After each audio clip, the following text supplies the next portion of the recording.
They need the white flag. What's going to happen? It's about to get interesting. Green again. 93 to the inside. This is about to shake up here.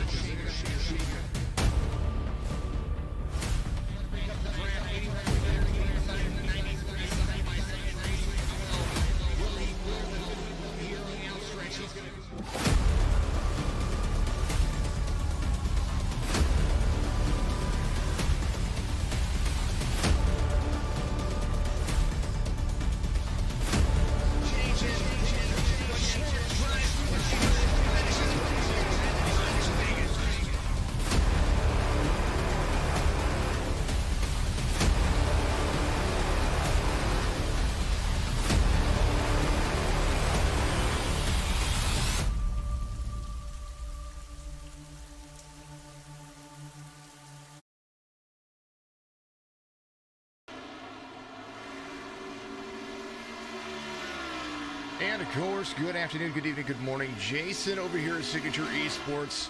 And of course, a pleasure it is to have you here with the Cars Series, the Championship Auto Racing Series, brought to you by, of course, SCTV and our good friends over at the National Motorsport Simulation Association. Joined in the broadcast booth today, of course, we talked about it yesterday during the Truck Series. And he has his very own segment. We'll bring that up here in just a moment. George Williams, you watched him drive the number 60 yesterday in the Truck Series, and he's taking his time off to come over here and join me in the booth. George, how are you doing today, my friend? Fantastic, Jason. Thank you so much for having me. Looking forward to being up here with you on the call. Looking forward to a great race here at Atlanta Motor Speedway. It's Xfinity Cars for the National Motorsport Simulation Association tonight. It's absolutely hot Atlanta. And we're watching these guys pace around here for about another 50 seconds. They do have a little bit going on here. It's slick, it's hot, and of course we got the fantastic George Williams report. George, go over, I know that you put it in the broadcast, all those notes down there, but go ahead and tell people what they can expect with this track. Well, we're looking at 130 laps here tonight for the Cars Series. We're running 2 stage breaks. Caution will come out at the completion of lap 35 and the completion of lap 70. Then it'll be run to the finish at 130. These cars will run anywhere from 32 to 34, maybe 35 laps on a tank of fuel under green flag conditions. So looking at that first stage, if there's no cautions, it's going to be tight. Does somebody try and push it all the way to the end? The second stage, they should be able to make it on fuel just fine. 3 tire changes, so a total of 4 sets of tires, looking at having to get somewhere around 35 laps per set of tires. You break it up evenly. The car is a little bit loose. The first 6 or 7 laps tightens up pretty nice over the longer run until those tires get really hot, and then you know what happens. And then it gets hot. That's for darn sure. Race info, we were talking about it just a minute ago, 1.5 miles in length. The track temperature right now, we were talking about the hotness here at Atlanta. Sun beats directly over to the speedway here. Pretty much nothing around it to shade it, and there's no cloud cover today. Track temperature right now, 118 degrees Fahrenheit, 82 degree air temperature. And, of course, they are going to start loading up. And we were watching him there at the end. The 51 of Ray Rogers is going to be the pole sitter here. This is the Omega Leaf CBD grid to walk by. Man, oh man, he's got that podium number 51. That Toyota Supra is going to be absolutely flying out there. Zachary Taylor to the outside as well, won at Daytona, and is here for his outside pole position here. Jonathan Bell, watched him do really well yesterday. Finished inside the top 3. So that's going to be a good kind of a good pace for him to be at today. We'll see where he's going to finish because he is starting third. Michael Sturgill there in row number 2 in the 97. Richard Swavely in the 38. He's going to be there in row number 4 inside of Matthew Moniak in the 99. Brad Fulham and Michael Stroll. That's going to make up row number 5 for you. Tyler Dolger in the 88 and Calvin Filarski in the number 2. All right. As we get back here in 13th spot, we're going to be looking at Ryan Wilson starting on the inside of row 7. Jeremy Little to his outside. Next row is going to be Travis McQuistion, and our man with Maximus Sports Cars and Collectible, Austin Harger, starting in the P16. Inside of the next row, Clint Leatherwood, also Wildcard Racing, is going to start inside of our league owner Dylan Hastings in the 18th spot. Back behind him in the next row, Joseph Mahar in the number 85, starting on the inside of John Schwartz. They're going to be followed up by Kevin Bartlett inside of row 11. Brad Ebel to his outside. Phil Locke going to be starting in P23, and David Moore to his outside in P24. Right after that, it's going to be row number 13. That will be Mike Watts in the number 84. It's going to have Wesley Burchett there in the number 76. We saw Wesley do a lot of good things yesterday, and hopefully today's going to be a good day for him as well. Brad Williams and Blake Depinet going to make up row number 14. Don Runkle Jr., the number 69, is going to have Brandon Hart to the outside of him. Jimmy Johnson, number 53, not the Jimmy Johnson that you might be thinking of, but we do hope that one day he does join us for some races. Anthony Mossbasher is going to be there in the number 5. Chris Fail, Evan Bussbasher, that's going to make up row number 17. Tony Edrington and Gene Wolfe, those guys are having some fun back there as well. Last but not least, we're going to get right down to the nitty-gritty of it. Harvey Shanks at 25 start at the rear of the field with Chris Matthews and James Kunkel out there. I believe he is going to be sitting there watching how things may fly. Ray Rogers, the pole sitter, get ready to get things rocking and rolling for us. They do give us an extra pace lap to go over the starting grid. The Omega Leaf CBD starting grid is set. And I tell you what, we're going to have the first flag of this race, the Hotlanta 240 Atlanta Motor Speedway. I tell you what, if you haven't done it, turn it up, crank it up. We're going to go green flag racing here, boys and girls. And I tell you what, yesterday we only had a few cautions, and somebody got a free T-shirt. Put the number of cautions in there that you think it's going to be. Start of the race starts now. We do not count the competition cautions. So green all the way. Man, oh man, we're going. Zachary Taylor, Ray Rogers, side-by-side racing to 70 of Jonathan Bell right there on the back bumper of the 51. Trying to make it 3 wide early. And he is there to gain a spot. That's where he wants to be. The 97 right there below. Moving and grooving 3 wide into turn number 3. This is going to be settling in very quickly. They are hot and heavy. Absolutely, Jason. It looks like the number 70 of Jonathan Bell is going to test out. iRacing did an update today. It said they added a little bit more traction to the inside line on this track because it was loosey-goosey coming off the corner. Looks like Jonathan Bell wanted to test that theory coming out of that, starting in lap 1, trying to get to the front. He did pretty well, except Zach Taylor is pulling away. We've got Michael Stroll in on pits. Looks like caution came out. We're going to take a look and see what happened here. That was the 99 to 74. Big old pile up going on there. Man, kind of wanted to see what was happening there. And that's going to be Stroll, Harp, Chris Johnson in. And oh man, let's go back. We're going to take a look and see what happened here. We have to back it up because iRacing didn't give us a big caution there. So we're going to see kind of what happened here. There's the 74 of Chris Johnson. There, it looks like they're almost 3 wide, Swavely to the inside. 74 is there. The 99 got loose up into the wall, down to the 74, down to the 38. And then it was a collection plate offering after that into the 8, the 3, who started inside a good row here. Man, they just kind of kicked each other. That was a big old mess right there. We watched it yesterday. The same thing happened on lap 1. And pretty much shortened some days for some folks. So right now we've got, oh man, something like half the field on pit road trying to get fixed. That was a big one. There was a lot of collection going on there. We've seen in the last week since this last iRacing update has come out, the smoke model is just, well, it's ultra realistic. If you want to call it that, it is hard to see. Sometimes you get in these wrecks and everything's just gray on your monitor. I'll tell you, it's really hard to see where you're supposed to be dodging and stopping and coming to a safe halt, and that just shows what can happen when you can't see what's in front of you. Big collection, a lot of cars going to be struggling to keep pace after that one. Absolutely. Check in the feeds. W_Piercer is painting her hand out there on Twitch. And you sent me 4 hydrates. Thank you very much. I will make sure that I get you those.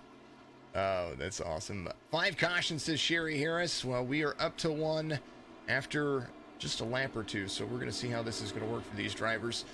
No doubt these guys are going to come in and try to get a lot of this damage fixed. We did watch some of the guys yesterday who were in the back basically have an opportunity to race up front, and they were very clean, very fast for a long time. Only a few cautions yesterday. I think we ended up with 4 cautions total that were outside of the competition cautions. So all good things. Right now up to 1. Sherry says we're going to have 5 cautions. And of course, that doesn't include the competition cautions for stages. Man, oh man. One of the things this does, Jason, though, is it eliminates the question about whether or not these cars are going to be able to make it to that first stage on fuel. This guarantees no one will have to stop into the pits for fuel. They'll get to that 35 lap mark, no trouble on caution, and have enough to get around for that pace lap and get into the pits for the stage. So that kind of eliminates that call on fuel windows. Yeah, but what does it do for tires? That's something we were talking about before. Now we had from 16th right now on down to 30th. That's half the field. They all came to pit road. And when they came to pit road, a lot of them had a ton of damage. Austin Harger was one of the guys I was looking at to be up there in the top 5 today. So these guys are possibly going to be trying to get some stuff straightened out, get some of that damage fixed. He was on pit road for 1:38 seconds, getting some of that, get those invisible dings and dangs out. Yeah, it looks like Austin's got a little bit middle back damage, like the old telephone pole, back into the telephone pole look.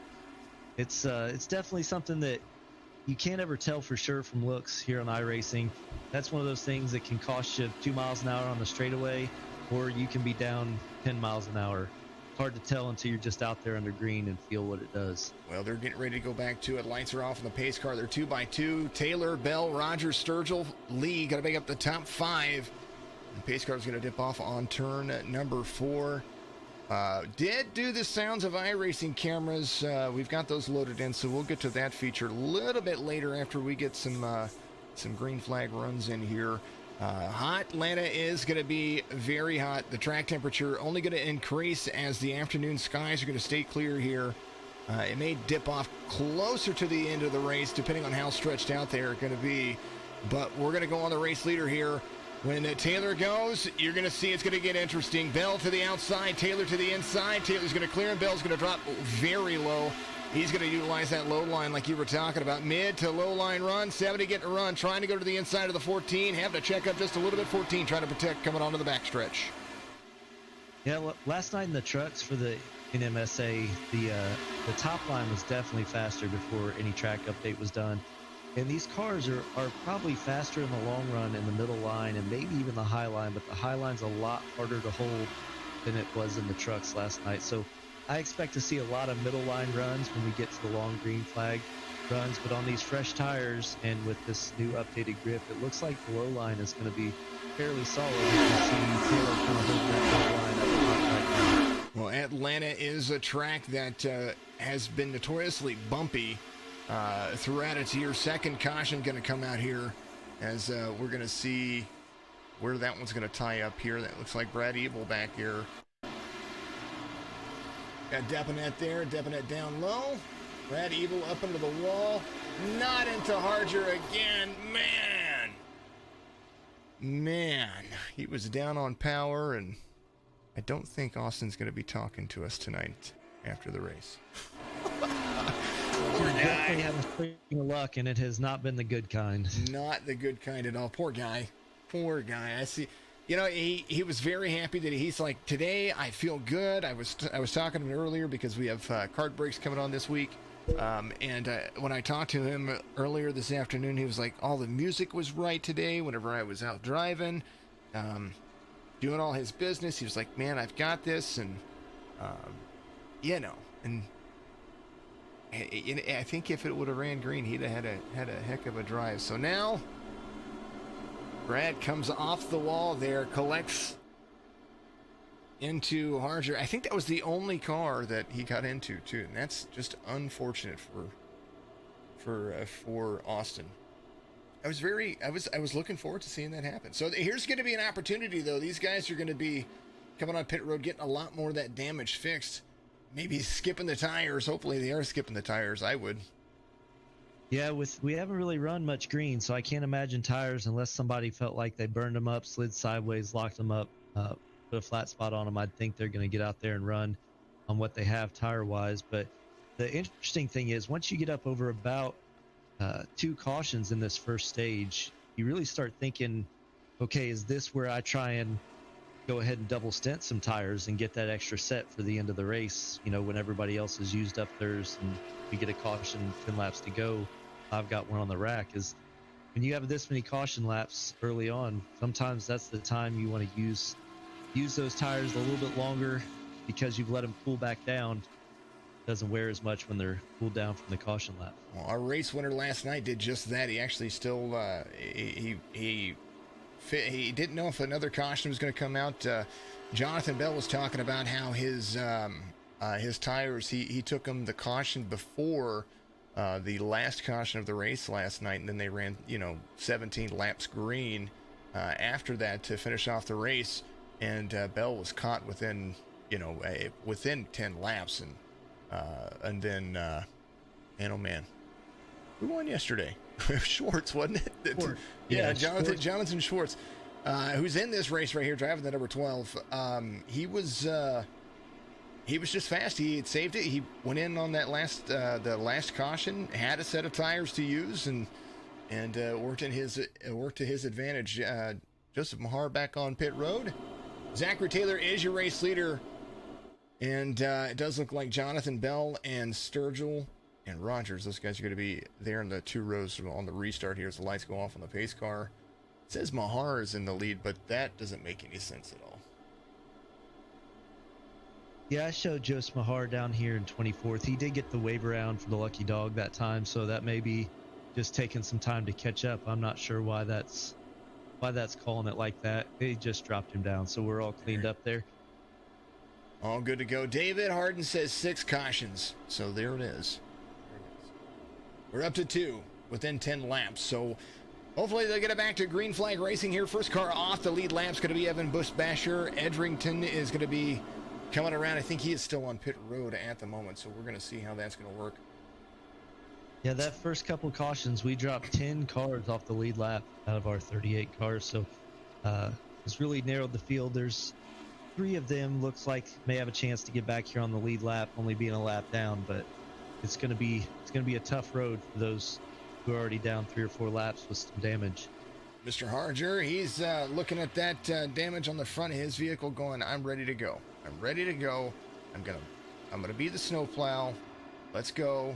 We're gonna do this." He is back out on the racetrack, so we'll see. He's 2 laps down right now. It looks like, I'm sorry, he's back on the lead, back 1 lap down, not 2 laps down. So he's got some good, fortunate circumstances. Ebel is going to be the next car. He's in 30th. He's still on pit road. Dylan Hastings back out there. He is driving his modified with no hood, ready to rock and roll. All righty, another pace lap around. That is going to be it. Now the pace car is definitely going to have the lights off. The non-manufactured pace car that looks like a Tesla. Going to dip off right here. We're going to see him go back to green. 14, 70, 97, 51, 38. And the 9. First 3 rows. Back at it again. Green again for the 14. He's led every lap so far, and he just needs it. 70 of Jonathan Bell is going to be back there in the mix. Everybody's having a fantastic evening out there. David, you're sure sent out tomorrow. Going to send it off today. Fantastic stuff for you, so you'll get that. He was the winner last night of our T-shirt, so I do believe we're not only in the T-shirts now. I think we're going to be moving on to those stainless steel water canisters. So those are going to be up for sale pretty soon. 14, carrying a mid-line. He's faster right there. The 70 tried to poke his nose down there. It looks like they're all kind of starting to single file out a little bit. It looks like they go to just because everybody's choosing a different line, but then they straighten it back up. The single file again looks like all the way back to the top 13 or 14 spots. They're running pretty well single file. Jonathan Bell looked like he was going to try to keep that low line for a little bit, but we do know that once you go green here, it's really going to take some time for those tires to start working in. So now they're 14 laps on the tires, but realistically, they've ran about 4 or 5 green laps per stint on them. And a little bit of lift damage on the back of the 14 from the nose of Jonathan Bell, like he carried into him whenever he was pushing him a little bit. So, and that's just kind of from my screen. Maybe a little bit, my eyes deceive me, who knows. They're moving, biggest mover of the race. How about Gene Wolfe, the number 11? He is at 24 spots, started 36th. Caution's bringing some fortune to this driver. He has been able to move through the racetrack pretty easily. Yeah, he's part of He's been involved in anything. He's got Leather behind him. It looks like back in this row as Gene gets a little bit loose there. Looks like these guys are just kind of content to run some green flag laps, put in some clean laps without getting any risk of incident coming forward. Well, I think after about 20 laps, that's when you're going to start seeing that risk versus reward start to really play in the minds, because these cars really do get slick. There's the number 10, PubblicTableRacers.com of Clint Leatherwood right there. He's running that scheme. Got all dinged up last week, and so now I'm showing it before anything else can happen to it. There it is. Yeah, it looks great, and shout out to Tim and Warren over there at PubblicTableRacers.com, the sponsor our Victory Lane here for our Cars and Truck Series. We want to thank them for their sponsorship. Also want to invite and encourage everybody to check them out on Facebook. They have a live show every Tuesday night. Also available on YouTube. Go ahead and subscribe over there to Table Racers. Always have amazing guests. Decades of racing experience, both short track and in NASCAR. A lot of fun stuff, a lot of fun content. Over 50 shows you can go back and watch. I strongly recommend you go check it out. Travis McQuistion right there in front of that guy right there. He's got Gene Wolfe poking to the inside. He and Phil Locke were doing some wonderful things here, but they've got the 19 of Brad Fulham right there in 10th, off one spot from where he started. But some of these guys that they went to pit road got some of that damage fixed. Calvin Flarsky had a little bit of trouble there. I'm going to take a look and see what happened here. Oh, he looks like he blew up. He had to jump to pits. So, lost something going on there. But Jonathan Taylor is going to be your race leader. Lap 18 being completed. Green all the way. We were talking about it before, about how there's quite a possibility these guys might have had to pit. But the caution's knocking it out. And it does look like Sturgill making it interesting there. Also has Ray Rogers there. So 1 through 4th catching back up to the race leader, all within 0.2 of a second of each other, all the way to 4th here. Absolutely. It looks like we're seeing a little bit of the stack up that happens on this track. We've got a couple racers back here in the 8 through 12 spot that are a little bit faster, but they're fastest on that middle and high line. And when you get a slower car in front of you that is going to run that higher line, it's really hard to make a pass. You can't really do it low. Once these tires get hot and older, you can't really pass on the inside. So you see Travis McQuistion, who's running faster lap times than most of the people around him, but if they're running that middle or high line, he's having a really hard time getting by. The Amazon Fire Ford Mustang of Travis McQuistion. He's got Brad Fulham down there, and he might be able to catch this straight, get his nose up there on the higher line, carry out. He's going to do that, so the 19 is going to be forced to run that lower line. Now the 93 is going to clear the backstretch. He's going to utilize the draft number 1. Phil Locke in 8th. And Travis McQuistion is going to make the pass on Brad Fulham there on the outside. Same thing happening with Clint Leatherwood. He's going to have to find a way to clear where the 11 is. The 11 using that outside line to pass as well. So Leatherwood dropping down 2 spots. Zachary Taylor, we just missed it. The 70 going around the 14 for the lead. The 97 there to the inside, trying to catch up to teammate Jonathan Bell. Sturgill holding on for dear life for 51. Ray Rogers right there in the mix. 2x2 from second on back.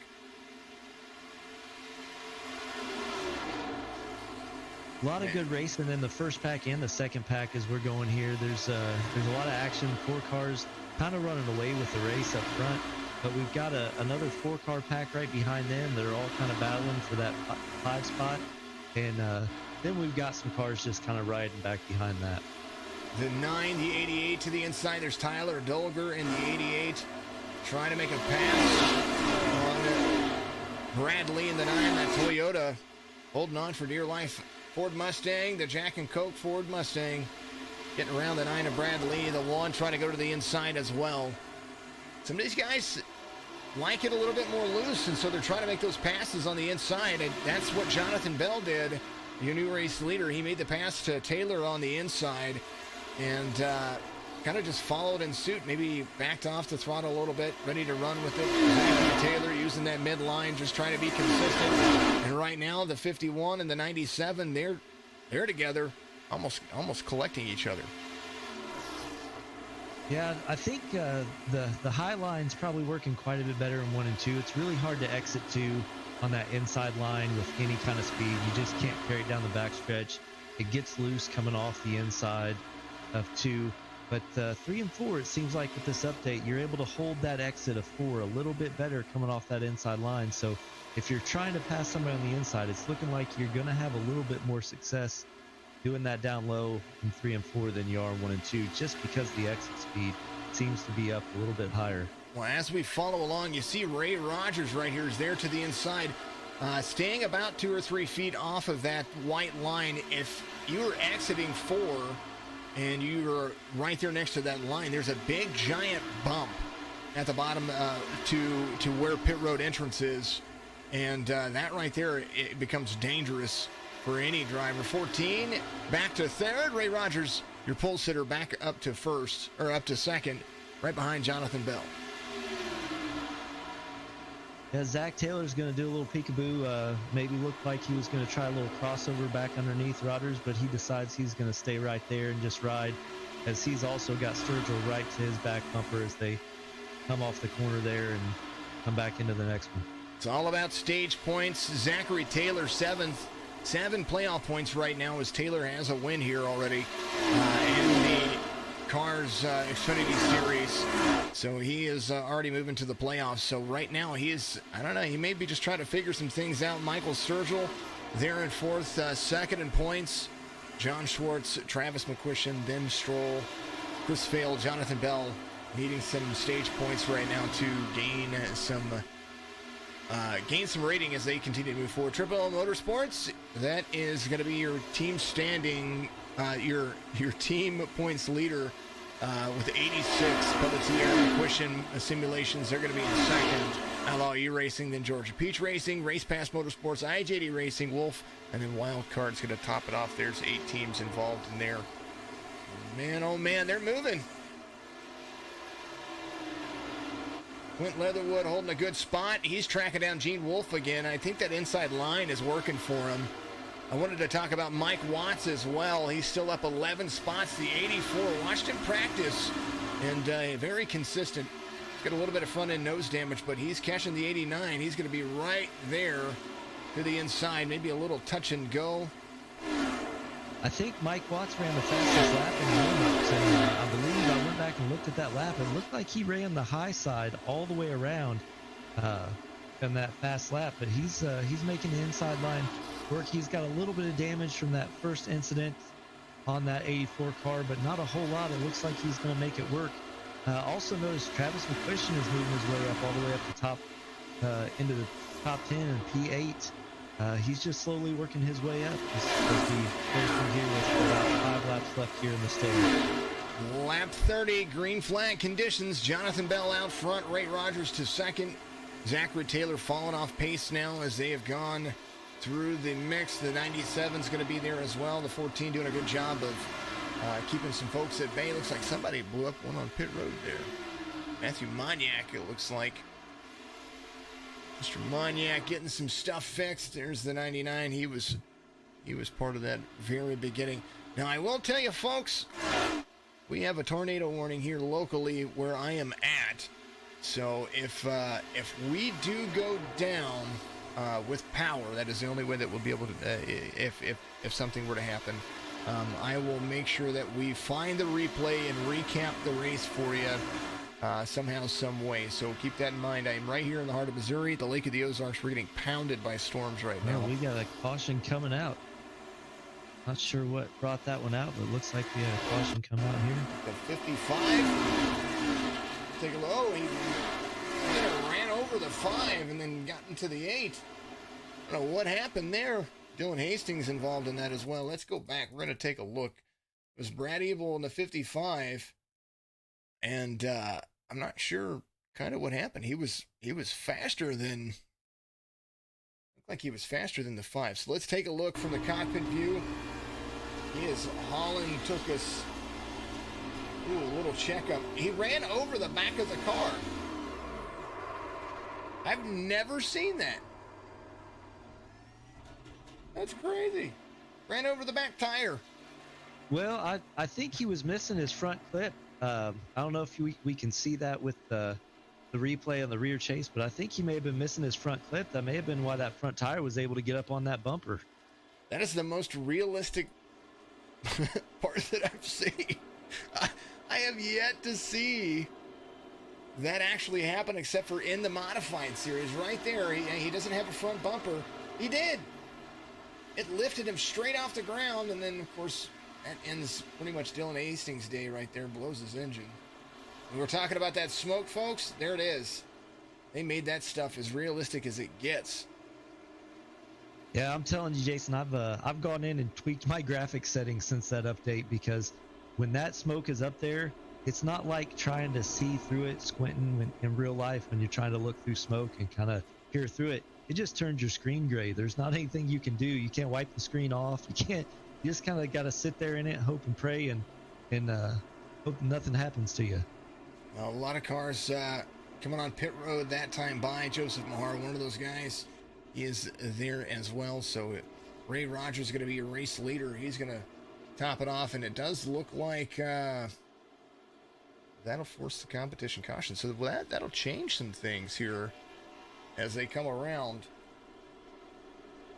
51.97. So everybody that pitted there, it's the end of lap 35. Even if it's under caution, the end of lap 35 is where the stage points are going to be taken. So those people that are pitting and doing all that stuff are going to have to take that into consideration when they come around here, because at the end of lap 35, whether we're under caution or whatever, that's where the stage points are going to be taken. Well, there it is. It looks like we went from lap 35 to lap 34 there. That was just confusing. What in the world is going on here, folks? All right, now we're going to be lap 34 being completed. See what, iRacing's having a fit on all of this. Crazy. Ray Rogers, your race leader, having the podium Toyota. Podium, another broadcast company out there. They do have wraps. I think they do some wraps. I believe that's what that's advertising. But if not, I know Podium has some Saturday racing. But if you're not tuning into them, then you can tune into Signature Esports for our Cup Series, Signature eNASCAR Cup Series. That will be the end all to be all. So it looks like Rogers, Sturgill, Locke, Lee, Fulham, Swavely, Wolf, Leatherwood, Watson, Wilson. That's going to be the top 10 as they come around for the stage end here. As that is pretty much how that's going to wrap up.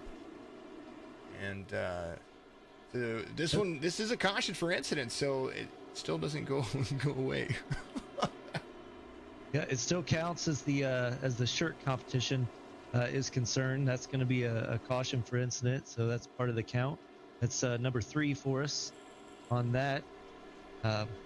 Wanted to mention Omega Leaf CBD. Those of you that have joined us in previous races, you know they sponsor our Daytona Series here for the National Motorsport Simulation Association, but they're also giving a discount if you put Cars 20, I believe. Is it Cars 20 or just Cars? Cars 25, actually. Cars 25. You get an extra 25% off at checkout. So they're already giving discounts when you sign up with your email address, but they'll give you an extra 25% off beyond that if you put in Cars 25 when go check out Omega Leaf CBD. They've got a lot of information about the benefits, a lot of research they've done, everything on the up and up. So go get some information from there. If nothing else, let them know we sent you from over here at Signature Esports and the National Motorsports Simulation Association. And if you get out there and you do that, we talked to Dr. J. He was absolutely knowledgeable, convinced me to get some stuff, trust his stuff. My dogs are happier. The guy that you're listening to is George Williams, commentator. He is with the NMSA, the National Motorsports Simulation Association. I am Jason with Signature Esports. And, oh man, we're going to go back to green flag racing here as they come around turn 4. Lights are on the pace car, or lights are off on the pace car. The one, Phil Locke, having a little bit of code issues there. Might be from my point of view, but it looked like it. 51, 97, 19, they are ready to go. Green again. Pole sitter back out there in front. Let's see what happens as they move through the gears. Stage 2 underway here. Back there, looks like we had somebody spin the tires on the start there back. Sure exactly who it was, but everybody did a great job of holding. Tell you what, looks like McQuistion was one of those drivers that had to check up. There's the 93 back there behind the 94. He's going to drop down with the 32. And man, Wolf Racing 32. Look at Pierce. Pierce has got some, or not Pierce, I'm sorry, the 32. That is Blake Deponette right there. He has got a little bit of rear damage. I think that came from that big checkup right there. Everybody had to get on the brake a little bit, get out of the throttle, find a way around. And right now, new race leader Michael Sturgill went around the 51 of Ray Rogers. Sorry, Jason, exactly what we talked about. Sturgill got to the outside of Ray Rogers there and trying to hold that line on the bottom. Just can't get any exit off of 2, and that gave Sturgill the opening he needed. Held that outside line and carried the speed and went right on by Rogers and is kind of holding that middle line. It's hard to pass on the inside here, so if you get that outside position, it's basically just a matter of time. A little loose on the right rear, it looks like there, as he's trying to hold that lower line. Michael Sturgill, Ray Rogers, Phil Locke, Richard Swavely, those guys have not been to pit road yet. And that is kind of where they're going to need to here in just a few laps. I mean, they're running about 10 or 15 laps green, and then a caution's coming out. You know, that's not necessarily a good situation.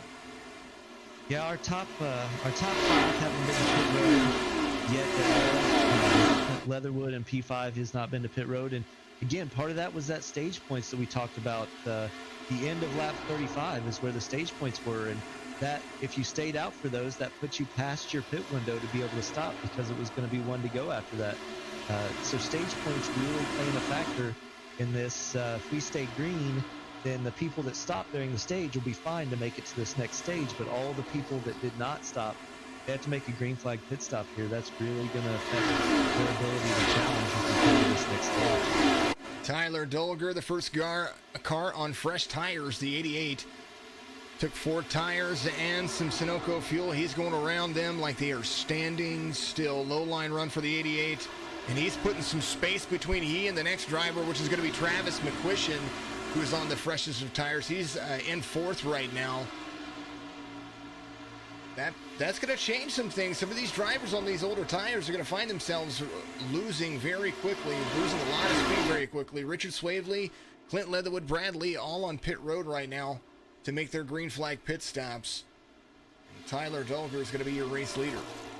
Yeah, we're going to be looking at these Ray Rogers and Sturgill and Phil Locke come to pit road pretty soon too, because they are all going to be out of fuel here in just a couple laps, regardless of the tire issue.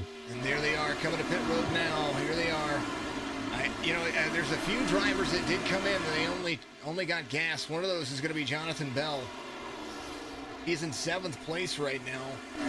The 28 going around, kind of just making things a little bit interesting for the 28 now. Tire wear will start to even out for some of these drivers that are using that low line. The 28's got a little bit of damage right there. Clean car for the 70. So the advantage going to the 28 for the time being, but for how long is Jonathan Bell's going to run the butt off of those tires? Mike Watts, Brad Fulham back on pit road. Here they are. They were braking. They were hard on the brakes right there as they came in pit road. Sure were, and looks like it's interesting. I'm watching Travis McQuistion as he's running in second place right now.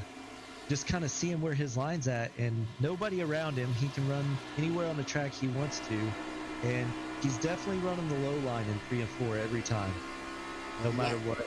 Last time by, he was a little bit faster than the race leader, 31.66 for Tyler Dolger and a 31.59 for McQuistion, using that low line. But now Dolger using that low line. You can hear the throttle. We're on the nose camera of the car. You can hear the throttle. He feathers the throttle out. Looks like Gene Wolfe had an issue here. I think his engine blew, and that's pretty much where he was at with that. So going back to it, McQuistion falling off pace just a little bit that time by. Maybe a change of pace for the 88 and the 93. We are 46 laps into this 130 lap race here at Atlanta in the National Motorsports Simulation Association Cars Series in these Xfinity cars. And we're down to 16 cars on the lead lap. And a part of that is some early wrecks. But most of the 10 cars here who have gone a lap down, it's been because of these green flag pit stops. That caution just before the stage kind of messed with everybody's pit strategy, and stage points came into play. So we've had some green flag pit stops here shortly after that stage caution, combined with some people having new tires and full Sunoco fuel, really mixed things up with only 16 cars on the lead lap now. It'll be interesting to see how this shakes out as we come through the next stage. Michael Sturgill, the first car, 1 lap down, but he's on fresh tires. But the thing is that they came to pit road after a 4 or 5 lap green flag run, or 4 or 5 green flag run right there. I think Sturgill came in on 42, so by the time they got back to green, it was 40 or 38, and or 36. I'm sorry, it was 36 when they went back to green. So they put about 6 laps on those tires, and they're burning their tires off the same pace because they're behind traffic right now. Tyler Dolger, he's running the fastest laps of that time by, next to Jimmy Johnson, the number 53, utilizing the low line for third, trying to get around the 69 of Don Runkle right there. He ran his fastest lap. Does look like a few laps ago, now running just as fast as the race leader, but they're on the inside, trying to battle with the 69. You know, another interesting thing that I just thought about, I kind of dismissed it. We talked about it earlier that the second stage was going to be an easy green flag run as far as the fuel window goes, because you can go 33, 34 laps on green.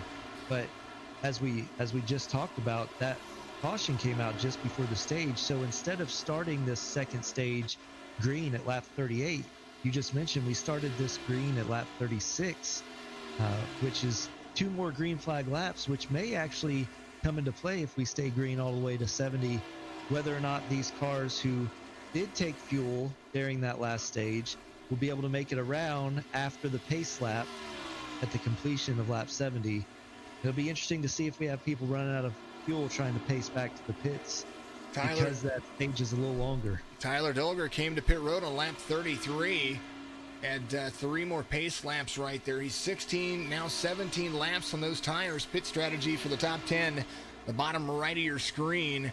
Dolger, McQuistion, Johnson, Runkle, Depp, Annette, Mossbasher, Taylor, Moore, Fail, and Mahar inside the top 10.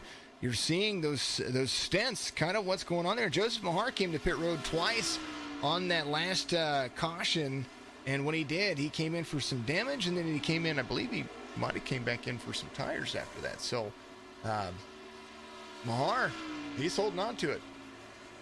Yeah, and especially if he topped back off on that next lap, which I would assume he would have, that may be the difference of being able to finish this green flag run and make it around that pace lap, get back to the pits on this stage as we get there lap 70.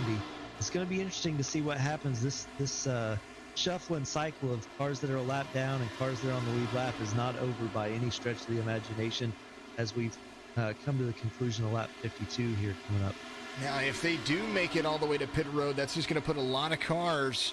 They're going to force those cars to stay out to get a lap back.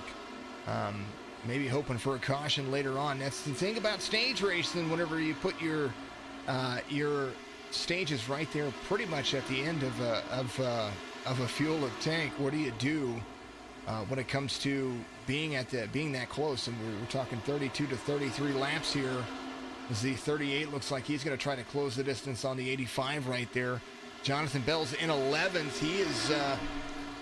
He's running a little bit slower laps, but he is on some old tires. Just came in for fuel. Bell's definitely looking to be able to take fresh tires at the next stage, or if we had a caution, he'd probably go ahead and take them. But he's looking to have that set when it comes to the end, I think, is what his plan is, what it looks like to me. Cars that are chasing the leader, Wesley, is right there in front of the race leader. He is trying to track some time down because Tyler Dolger is coming across the front stretch, and he's about 4 seconds off. So that's the first car off. That is on the last car on the lead lap. In 16th is Wesley Burchett right there, the number 76. Richard Swaley, the first car 1 lap down. He would be a lucky dog in any situation right now. Brad Lee looked like he had a little bit of issues.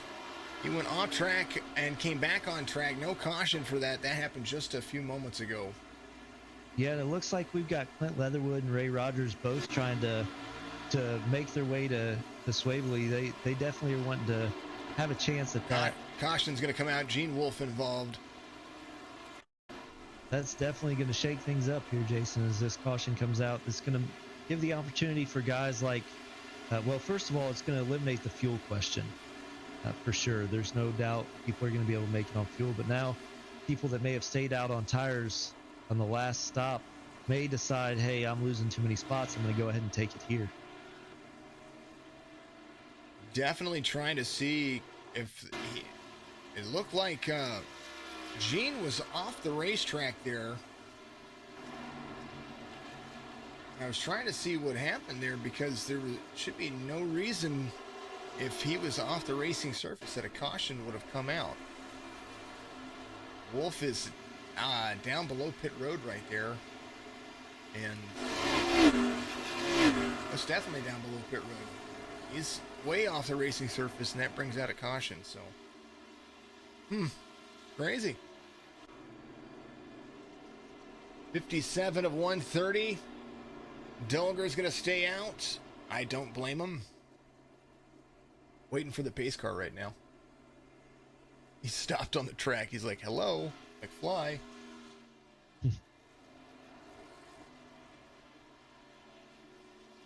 Wesley Burchett on pit road as we speak. It looks like he's going to go ahead and get a full... Makes me wonder if he's actually... I think he's getting some damage fixed. I think he's taking that as an opportunity because Wesley needing some more speed out of that car. Fires it back up. He's going to get some things ready to rock and roll here. There he is. Looks like Clint Leatherwood in the Pub Table Racers car is going to get a wave back onto the lead lap here. It's appearing like this caution is going to get us to a place where we only have maybe I think it'd be back to 23, 24 cars on the lead lap. I'm thinking you're going to be right there because I believe we got Zachary Taylor, Moss Basher, cars that have not come to pit road as we speak. Tyler Dolger, Travis McQuistion, Jimmy Johnson, Blake Deponette, Chris Fail, Joseph Mahar, Jonathan Bell, who is on tires from the very beginning of the race, Brad Williams in 8th. Next car, a little fresher lap's going to be Richard Swavely to 38. He's in 9th. Clint Leatherwood, he's going to be on lap fresher tires than that driver. He's in 10th. Looks like Harvey Shanks going to be there. Clint's going to be the lucky dog, so he's going to have to drop to the end of the longest line here. Ray Rogers on the lead lap as well, it does look like. So pretty much everybody on the lead lap except for Don Runkle. Yeah, it looks like they may give him the lead lap too. I'm not sure, but I don't think we're gonna have anybody a lap down. It looks like Dylan Hastings will be the first car not on the lead lap out there, still trying to get some laps put down in what looks like an SK modified there, running the number 8 with no hood, no front clip. just shaking and baking out there with the naked front end. Our Maximus Sports Cars owner, also fantastic team owner over here of Wild Card Racing. There is the number 3 of Austin Harger. His telephone pole hookup right there looks a little worse. What if he got hit again? I don't know if he came back into the pits and his pit guys were angry at him for how much damage he had and kicked the back of it. Maybe did it in a little bit more, but don't shoot the messenger. Poor guy's been through enough already. Yeah, threw a bowling ball at it. Yeah, I could see it. All right, things are going to get interesting here on the restart. Everybody has old tires. Everybody has old tires. Let's see, 57. Who put it on lap 57? Harvey Shanks, Zachary Taylor, John Schwartz. Those guys put it on 56 and 57. Somebody who got tires, though, Harvey Shanks. He got some tires. 25. Got his car fixed a little bit there, too, so all that damage is looking pretty darn good. That right side he had just a little crinkle. They're going to go back to it here. Lights are still on the pace car, so we're going to see how that's going to work for him. And, of course, you know we like to do it. Let's jinx it already. Let's do the sounds of iRacing. I bet we can run some green flag laps with the sounds of iRacing. Once we get under green, I know it's going to work. No trouble at all. I give you my word. The Maximus Sports Card Sounds of iRacing coming at you live here. Make sure you turn it up. We're going to have the fantastic, wonderful, lovely, amazing stuff. Go to Facebook, give Maximus Sports Cards a like and follow, and then go to MaximusSportsCards.com. Buy something for us. Use promo code SETV10, and we're going to go loud and proud. We're going to mute us. You're not going to be able to hear us, and we'll just, if something happens, something happens.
Well, it wouldn't be a Sounds of iRacing without a caution. So that's what's going to happen. Caution comes out here. 5th caution of the race on lap 65. Looks like Brandon Harp involved. Edrington.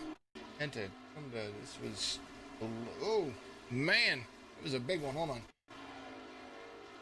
Brandon Harp. There's the 27 right there. Oh, the 77 went around. There was something that happened before that. Holy goodness. I don't know what that was. Edrington. Let's go back. Let's take a look. Something happened right there to give the. Ooh, I'm wondering what happened. So the 77 went around. Let's do our favorite view here. This is going to be the far chase view. 77 right there. He's Wolf Racing down to the bottom. And he pinballed off that inside wall and shot him back out. He's loose right there. Boom, there he is. And then he's going around and around, and then 27, nowhere to go. Then the 55 kind of net coated into him. And the 77, buddy, I hate to do it. You know what it looked like to me? He got loose. Looked like a helicopter. That's exactly what it looks like. All the way through it. Helicopter award. That's going to be brought to you by Maximum Sports Cars as well. Remember, our Sounds of iRacing always brought to you by Maximus Sports Cards. Go to MaximusSportsCards.com. Use promo code SETV10 at your checkout, and you'll be able to get you a fantastic discount, which I absolutely love. Travis McQuistion is your race leader, and I don't know that we're going to see. I mean, that came out in 65. We have 5 laps. They're going to run a 1-lap sprint to determine the stage. I think we may get 2. We're on 66 now. We may get 2 green flag laps. So it's a green white checker to the stage end. That's what we're looking at. Assuming we stay green, yeah. I mean, I'd rather be there for the end of the race. So let's just see what happens. I think that's kind of where I would be at. David Harden says 6 cautions out there. Sherry Harris says 5 cautions. Those 2 are going to be eligible for the. They're in our next tier of prizes, so we're going to get those for those fine folks right there. Oh man, if you're watching us out there on Facebook or wherever you consume Signature Esports, shoot us a mention. Let us know you're watching. Let us know who you're cheering for here at National Motorsports Simulation Association. As Jason mentioned, let us know how many cautions you think we'll have. Not stage cautions are not included. Cautions for incident. Chance to enter to win. Get yourself a Trucks or an SCTV t-shirt. Whichever one I have, I just grab out of the box. That's pretty much how it goes. Print them locally. I print them. They're mine. They're lovely. They're amazing. Let's see. McQuistion, Dolger, Taylor, Mahar, Depanet. That's going to be your top 5. And thank you to Twitch out there. Thank you to Facebook. Thank you to YouTube. Also, if you want to be a part of a Facebook group that I like to, that I kind of created so that way I could watch what everybody else is doing out there. If you don't mind, go give Signature Esports live Facebook group go invite yourself to it, because I tell you what, you can share your stuff over there, start some watch parties, and put your gaming stuff out there, some iRacing stuff, whatever you want to do with it. And some things I share to our main Facebook page from there. That's kind of what gives me the idea of what's going on out there. There's so many pages and so many iRacing things out there that I had to create one for gaming and for everything, so that way I could keep up with what our fans are doing. So yeah, that page you've got, that Signature Esports Live, is fantastic. I share some stuff from my 3F Media page over there, but I've also found tons of other people sharing content that I enjoy, because you've created that forum there at Signature Esports Live. So if you haven't gone over there, go check it out, give it a like, give it a follow, see other streamers and what they're doing, different games, iRacing, other stuff as well. But it also gives you an opportunity to post what you're doing and what you're into, so everybody else in the community can check it out. And pace car is going to dive off. 93.88. That's going to be your front row Mahar ready to go. The cleanest cars on the track. Well, there they are. That's where you see them. 93 got a little loose, man. He got a little bit loose on that. It's like he took off like what is that? Oh man, the time machine. It was on the edge of my, Back to the Future. What was that? The Yeah, the DeLorean. DeLorean. There it is. Oh, Mahar gets up into the wall. Oh, come He's on, in Mahar. fourth place. Hold on, buddy. And that car got a little loose as the 32's up to his back, and Clint Leatherwood in the 10 is inside. Ooh, someone's getting loose in front of him. 88. Absolutely. Dolger got a little bit loose coming out of 4 there. And a little bit of nose They're all damage now for racing the hard. 14 right there. The 14 got right to the back bumper of the 88. Dolger holding on to it. The 10 of Clint Leatherwood, he's shooting for it, man. He's gone to the stars. The 85 of Joseph Mahar has got his momentum back. We're going to be 3 wide coming into 3 here, it looks like, as we're coming to the stage. Oh, Dolger slides up a little bit. Mahar going to the outside, and Leatherwood is on the inside. Looks like Dolger's going to be able to hold that middle line. It's a little faster. Leatherwood is probably going to hold this inside line for P4, and looks like Joseph Mahar is going to take P5 home for the stage as the caution comes out. Tell you, that was the most exciting I think we've seen the racing, and I can't wait to the end of the race because we're going to see how that's going to go. All right, that's how you look at it. McQuistion's going to be your stage 2 winner here. Taylor Dolger, swap that around. Dolger is going to be P2. Taylor in. I'm sorry. No, I'm right. They got back to it correctly. Sorry, I was looking at it the other way. Taylor back where he started though, so he had to work through some stuff there to get back to P2 where he started. McQuistion, Taylor, Dolger, Leatherwood, Mahar, Depanet, Johnson, Bell, Williams, Fail. It's going to be your 10 drivers right there. Man, stages. Huge shout out to the 3, 4, and 5 position there. Dolger, Leatherwood, and Mahar running clean to the stage, but running hard. That was really fun racing to watch. I tell you what, as loose as the 88 got, and how the 14 got right into his, trying to find out where that was, because that was, here it is, I think it was here. It's close to there. Look at this racing right here. 88's there, the 10 drops to the inside, 88 right there stuck in the middle. This was insane. 14 clears, the 88 stuck on the outside, but doing a great job. 85 tries to go high, up next to the wall. Man, that was crazy. That was absolutely insane. Insane. All right, back to live. Everybody on pit road, except for Richard Swavely and Jonathan Schwartz. Came in on lap 67. Richard Swavely did, so he's just barely got his tires warmed up. He's ready to go again. Absolutely, and it looks like we're going to come to the start of this final stint here as we run the 130 laps here. It looks like we got 22 cars going to be on the lead lap with Dylan Hastings. Looks like he's worked his way back to just 3 laps down, fighting his way in. There, we've got a few cars, including our buddy Austin Harger. Looks like still 7 laps down, but turning laps, earning points, doing what he needs to do to keep his team getting some points and keeping himself in the running for points as we go forward. Wesley Burchett's going to be the next driver. He's going to be able to try to pass, and Wesley Burchett is pretty much sitting on pit road getting fixed. So that's P25 for our buddy over there. There's Austin doing his deed. He joins me every Tuesday night for the Truck Series. 33-year-old from Indiana. Check all that stuff out. SETV, he's got all the, check it out on Twitch, on Facebook, YouTube. He's got all my logos on there. He's got our combined logo, the Maximus Sports Card Signature Brace Live, which you'll be able to tune in tomorrow. Tomorrow's going to be a fun little break that we're going to do. Not only are we breaking Pokemon cards, but we're breaking a personal break for Ken MacArthur. Edrington says tires burn up quick. They sure do.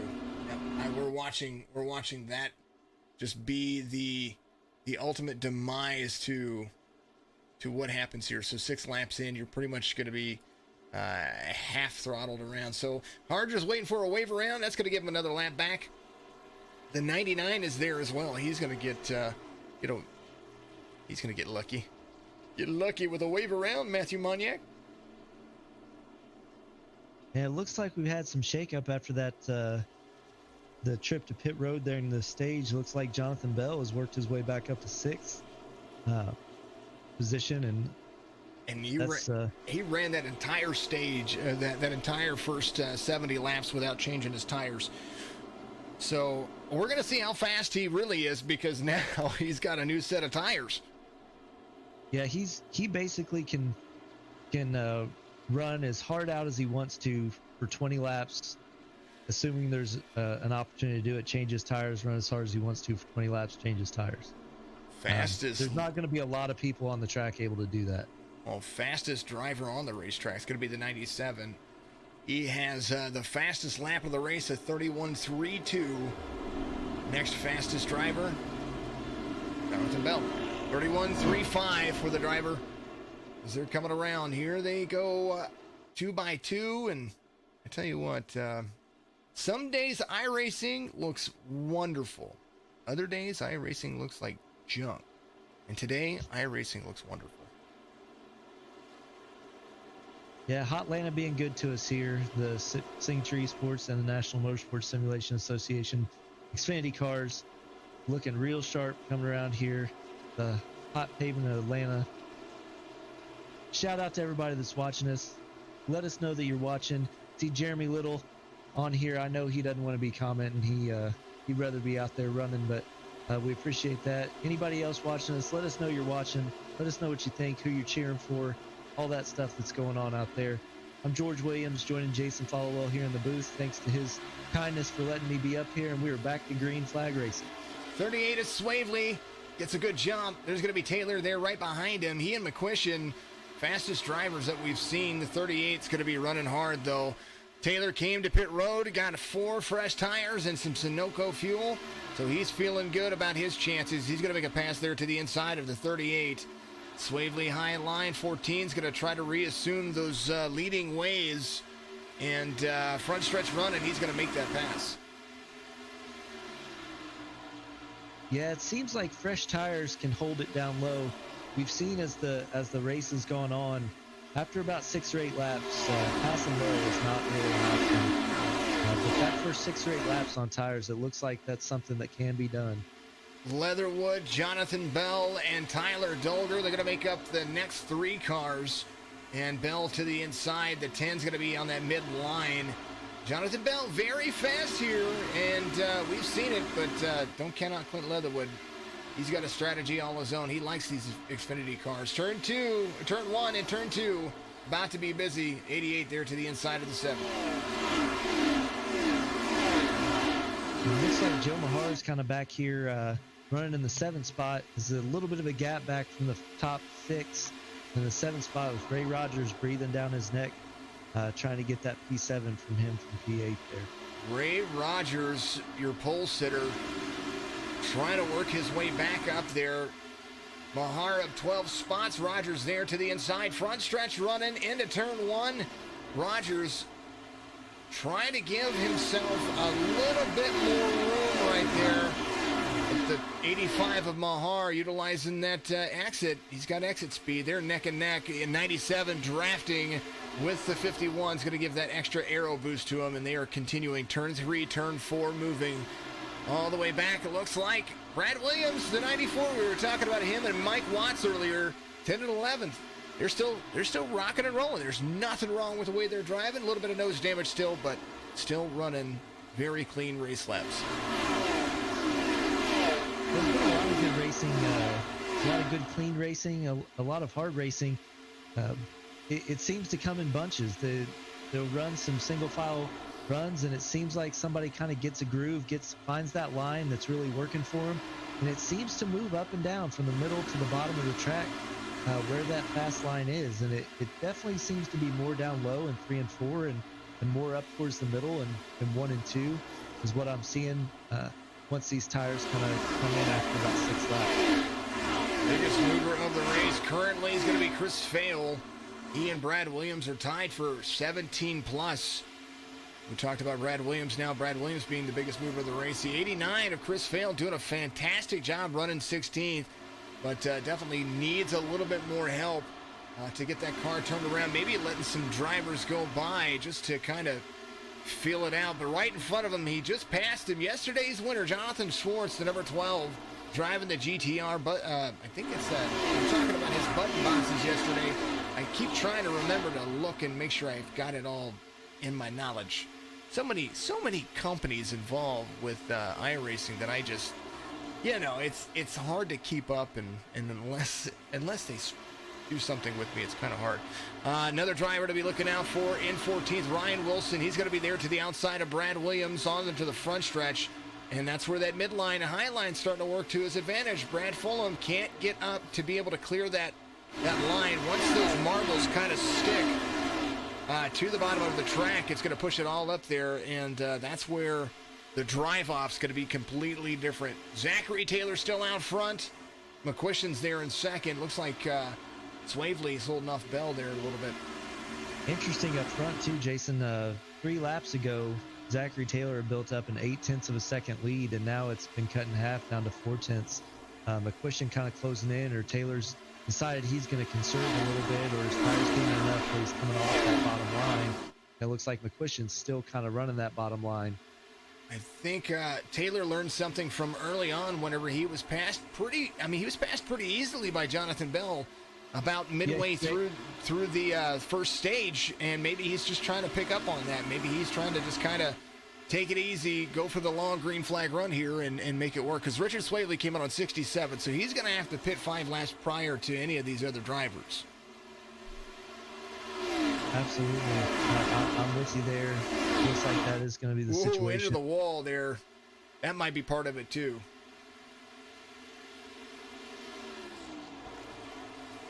Taylor, a little right side damage on that car. He got up into the wall on the exit of 2.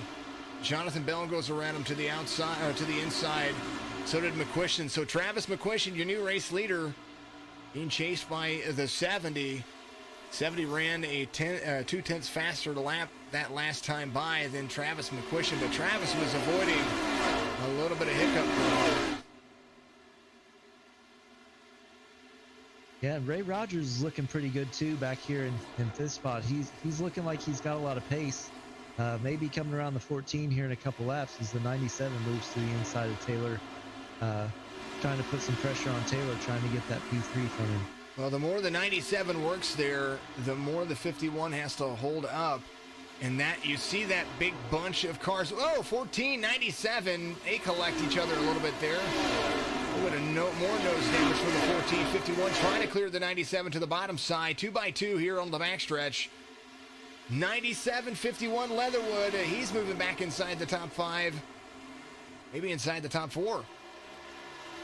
Shout out to Clint Leatherwood, one of my teammates. I appreciate his help. He's done a lot of paint work for me. That hot pink Chevrolet that I run there in the truck series gets me taken care of, looking good. Even though I don't always finish well, I'm always looking good in that hot pink number 40. So I appreciate Clint Leatherwood for his help with that.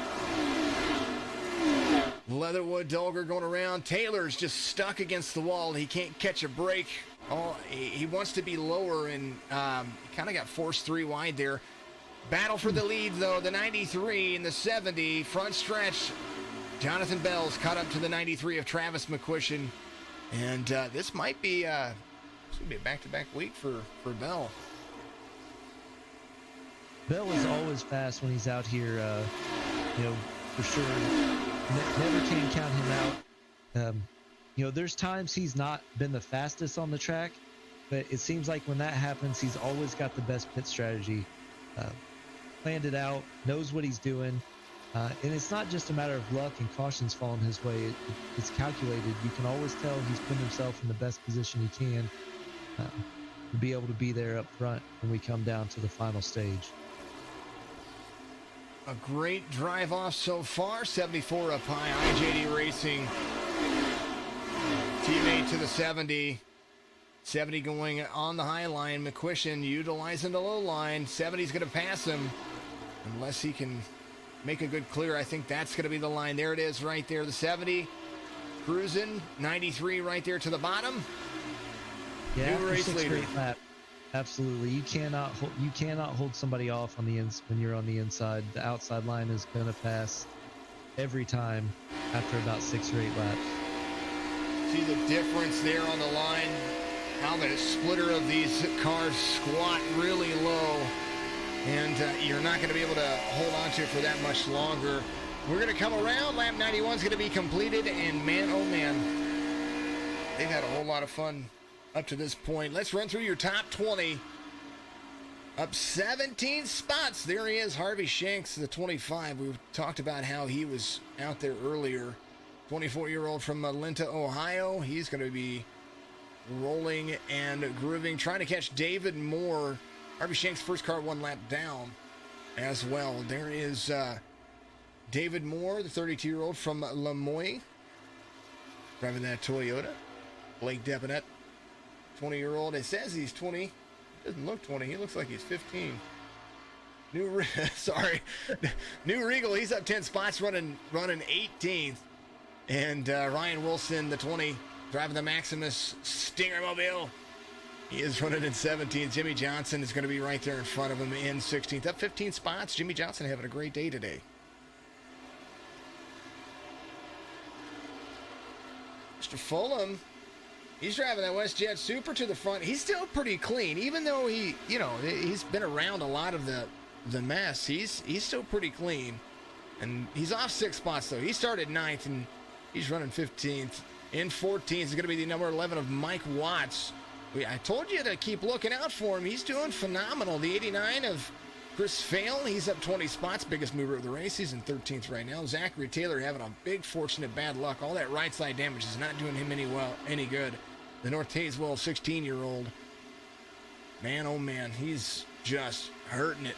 Joseph Mahar, we've had a lot of conversations about this driver today. The 35-year-old from Orange Park, Florida, has been absolutely amazing. Taylor just cannot... something has got to be going on with that car because he just cannot keep it down off of that wall. Yeah, I don't know if he's burned up that right front, if he's overheated it, but he's definitely having some trouble with pushing up to that wall. And that's not something Zach Taylor usually has trouble with. He's a fantastic driver.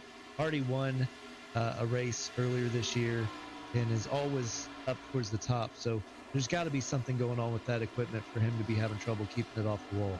Equipment can be a malfunction even in real life here, not just with the cars, but also with the equipment that they use. So that's what when we talk equipment, sometimes that's what happens. Sometimes your steering wheel does something funky. You have a belt or a gear that goes loose in your equipment, or your throttle's doing something weird on you. Calibration cannot happen in the middle of a race, just like you can't calibrate what you're doing in a race car. Maybe a wedge adjustment, but that's done by somebody else. You can't take care of what's in your hands very, very well. Phil Locke inside the top 10. He's running 13 spots better than what he started. Jonathan Schwartz up 11. He started 20th. And yesterday's race winner, he's doing a phenomenal job this week of just finding himself in the right positions. Hopefully his pit strategy works the same as kind of what he did yesterday. He's chasing down the car in front of him. 35-year-old from Riverbank, California, Brad Williams. He's running in 8th place. Richard Swavely back where he started. The 35-year-old from Casper, Wyoming, in 7th. Up 5 spots, Tyler Dulger, the 88. He's had an up and down day, but he's been more up than down. Clint Leatherwood up 12 spots. He started 17th, in 5th right now. Top 5 searching, but right now the caution's going to come out. Sturgill in 4th, back where he started. Ray Rogers back to 3rd. Travis McQuistion in 2nd. Jonathan Bell in 1st. Let's go see what happened on that caution. Man, oh man, we were running through it. The caution comes out. We miss all the good stinking action. It's terrible, man. David Moore looked like he is involved in that. Let's go and take a... Oh, sorry. Zachary Taylor involved.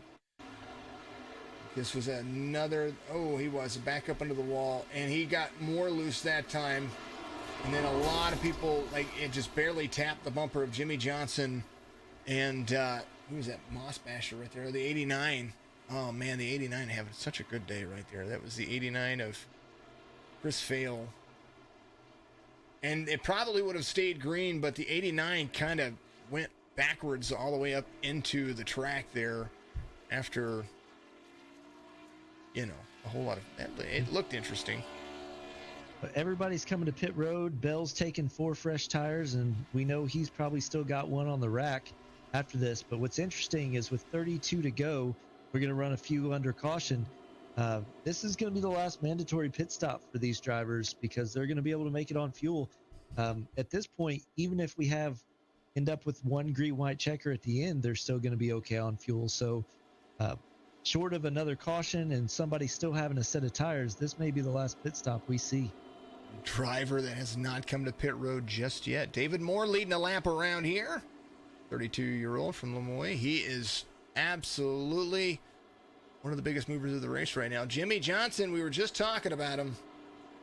There's the 53. He got a little bit of nose damage, a little clip in the back bump. He still looks pretty clean. He doesn't, I mean, he you can tell that it's there.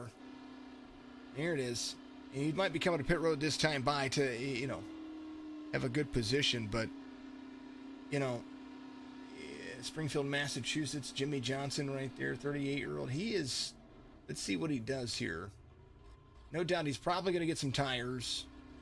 No, he's not going to, he's getting some damage fixed. He's like, look, fix this thing. Put some gas in it. I'm going to turn the car off. You hear the cars off. Everybody going by. And oh man. And you can watch these things occasionally. Hold on. Let's see if it'll do it. Pretty sure it will. Occasionally, you can just watch it ever so slightly start to fix itself. And you see all that heat around the car right there. You see the waviness of that. That's all the heat coming off the engines. These cars absolutely do put off heat, just the same as the rest of the cars.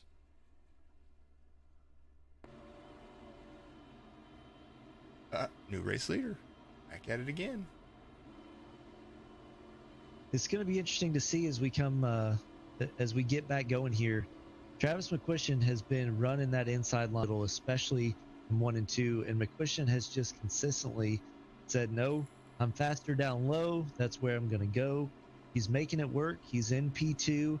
I don't know if he's going to have enough to push Bell, but McQuistion's been fast all day. We talked about it when he was moving back, in 12th place and bringing it all the way up during the second stage. Going to be interesting to see him continue to put it down on the low line if he does, and if he's able to make it work, or if he's going to wear things off and let some other people back behind him catch up, as Sturgill and Swaverly and Tyler Dolger and Clint Leatherwood. They're the top 6 drivers. They're all going to want to push to get up there to have a shot at Bell, who seems to have a car that can run away with this thing if he stays in clean air. Well, Jonathan Bell may not be the guy to qualify the best every session, but you were talking about it earlier about having the right strategy. It just seems like the intelligence, the racing etiquette, the racing intelligence by several of these drivers that you hear every week, or you hear about every week, not only in the car series but the truck series, that drive both of them as well. You see their names a lot, and you hear about them a lot because of the moves that they make when they need to make them. And right now, a lot of the drivers that you're seeing up there inside the top 5 have pushed themselves to be there and have raced themselves to be there as clean as possible. So, man, all right, pace car dives off. Back at it again. We're green again. 70 gets a nice little jump. They kind of just rolled through the gears there. 70 doing a magnificent job of making that restart as flawless as possible. Sturgill takes over second from McQuistion. I don't think McQuistion was ready for that. Yeah, I think either he was trying to be extra cautious not to push those tires on that restart, or he really kind of, Bell did get a jump on him. And now you got to understand, I believe that as teammates of Bell's, they're behind him. So that there may have been some communication in there that got them knowing when he was going to go in the Discord chat. Bradley says Blake is definitely 20. Okay, that's good to know. Good to know. You never know, folks. You never know. He just looks very young in that photo. So I just wanted to make sure that as Lee says he's out for the night, came in a little hot under green. to pit and held it in for pits several laps. Screens blacked out after that, bounced off the infield wall, which ended your night. Man, oh man. Yeah, being 20 and looking 12 is going to pay off when you get up in your 40s like me. You're going to wish you looked like you were in your 30s. Yeah, I wish. No, I don't. I like my gray hair. I've gotten it. DTR 454. Thank you for the follow out there. Earned every one of them, right? That's right. Or my kids have earned every one of them. Oh, Jonathan Bell out front. Sturgill's starting to track him down a little bit, though. So the lap times for Sturgill a little bit more fast by about 4/100ths of a second. Fastest driver last time by was Sturgill, so that's kind of where you're looking at it. McQuistion a full second off right now. Jonathan Schwartz, talk about yesterday's winner. He's up to fourth now. He restarted back there in eighth. Man. Yeah, and these two up front, as you go back to the field, I will tell the rest of the viewers, these two up front are looking to check out. They have no interest in waiting around to see what the rest of the pack's going to do. These two are pulling away like the cops are chasing them. Omega Leaf 25 laps to go. As you see, remember Omega Leaf CBD. You got to get out there. Go to OmegaLeafCBD.com. Put in promo code CARS25 at checkout. Get yourself fantastic discount out there on your CBD products. Thank you for the follow, Moscoe1, MOSCOE1. Thank you very much. Appreciate that. Twitch getting some followers. I appreciate you doing that very much. Make sure you get out there. Go give us a like on all of the platforms. There it is, Facebook.com/Signature Esports, and you can follow, not only do that, but join our Facebook Live, or Signature Esports Facebook Live group, and also go follow us on Twitch. We are Signature Esports on Twitch as well. Yeah. Hashtag yeah. Lead's getting interesting. Sturgill's caught up to him, and he's holding it off. Daryl, what's up, buddy? I love you, buddy. You're amazing. Omega Leaf 23, now 22 laps to go. Bell, Sturgill. That's the race to look at. McQuistion and Schwartz all over the back bumper.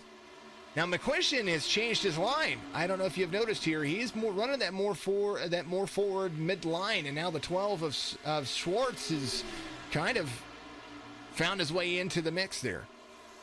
You know, and I wondered if that was going to happen with McQuistion, because I think he saw his tire wear running that low line, and he wasn't necessarily catching Bell last time, so I thought he might move it up. I didn't think there would be this kind of gap, though, as he's a second off the pace. But these two teammates with IJD Racing, owner Ryan McDuffie and Chris Johnson, have to be excited to see the number 70 of Jonathan Bell and the number 97 of Michael Sturgill, teammates up here for IJD Racing, looking like they're running practice laps all by themselves out front in this clean air, looking fantastic, and it doesn't look like anybody's going to have anything for them under green flag conditions. Well, the 53 comes back to pit road there. That is going to be Jimmy Johnson down there. Now the 70 and the 97 teammates, but do you go for the win? You bet your butt you do. Yeah, I don't know. I don't know anybody that's actually a race car driver or a simulation race car driver or a human being that has any competitiveness to them that has the ability to say, nah, I'm just gonna take it easy and let my teammate have this one. If they have a car that's good enough to get there, they're gonna try and get there. At least that's my mentality, and I'm one of the more passive drivers on the sim. I think if somebody's faster than me, I'll let them by. I don't fight for a lot of stuff, but man, if I've got a car I think I can take to the front, I don't care if it's my grandmother that's in front of me. I'm going to try and get there. Ryan McDuffie excited but very nervous, he says. Got Brad in the 94 from IJDR in the top 10 as well. They're expected to race for the win, is what he says. Mr. McDuffie out there on Facebook. I believe you. 18 laps to go. We're going to see what happens, because Sturgill's right there, man. He is right there. What's interesting, though, is, not that this would play into it necessarily, but Sturgill was the winner, was the second winner. So Sturgill's in the playoffs, and Bell is not. Now, I would say that's probably not necessarily a concern that they have. Bell is always a strong finisher, so he's going to end up in the points probably to be in the round of 12 as it is anyway. But that may be a consideration. Sturgill's already there for the playoff run, and a win here would give Bell a spot in the playoffs guaranteed, as we have 17 laps to go. Doesn't look like there's going to be much closing speed coming from the cars behind these two. Well, I don't know, because last time by, Jonathan Schwartz was much faster than Jonathan Bell by a whole tenth of a second. So now he does have lap traffic. Things are going to change here on this lap because he's got lap traffic in the 53 there. 53 off the grass right there, trying to stay low. Moving and grooving. Not that time by. Jonathan Bell clears it by 0.2 of a second. Yeah, like you said, lap traffic came into play there as Bell's catching up to some lap traffic here in front of him. He's going to be coming up on Chris Johnson, who kind of is also an IJD teammate, so kind of moves up out of the way. And it looked like Bell kind of checked up there a little bit. Sturgill had a little bit of a run, but may have backed off a little bit on that inside line. I don't know if you noticed that. It looked like the 97 backed off a little bit as he had a run to the inside, but just kind of held back. 32.62 for Bell in the last lap, 32.58 for Sturgill. That was the difference, 0.4 of a second, almost half a second faster is Sturgill. So we'll see what happens. 0.2 of a second is pretty much the maintained speed, and this time by, I think Jonathan Bell is going to be holding on to it.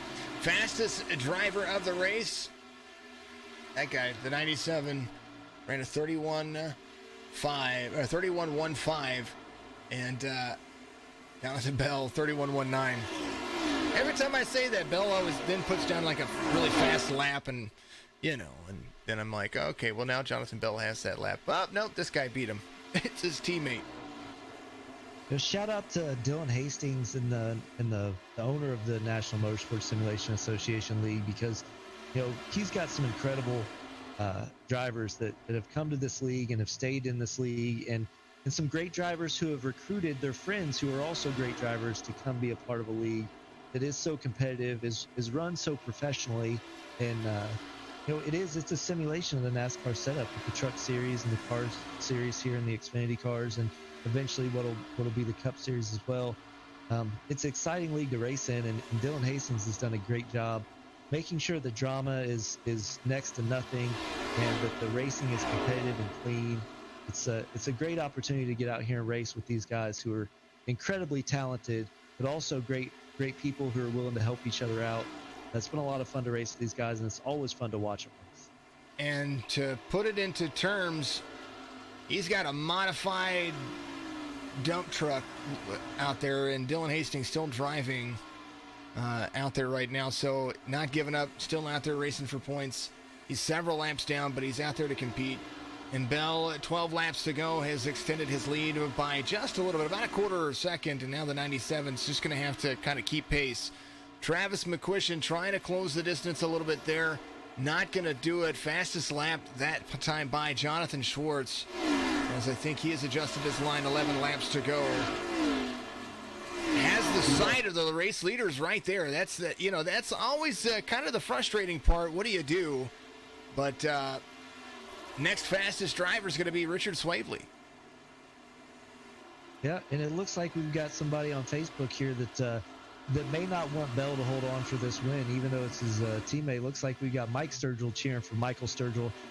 Says that's my boy. So thanks for the shout out to Michael Sturgill there. Mike Sturgill, thank you so much. And he's running a heck of a race, and he's got a fast car for sure. He's up there with his teammate running in P2. Now we got to call him MJ. That has to happen now. Yeah, it's MJ for sure now. Assuming that my boy actually means maybe that's Michael Sturgill's dad. I'm not sure. Maybe he can clarify for us. But yeah, we'll call him MJ here for Michael Jr. Yeah, Michael Sturgill Jr. is what it says on iRacing. I'm just letting you know. So there it is.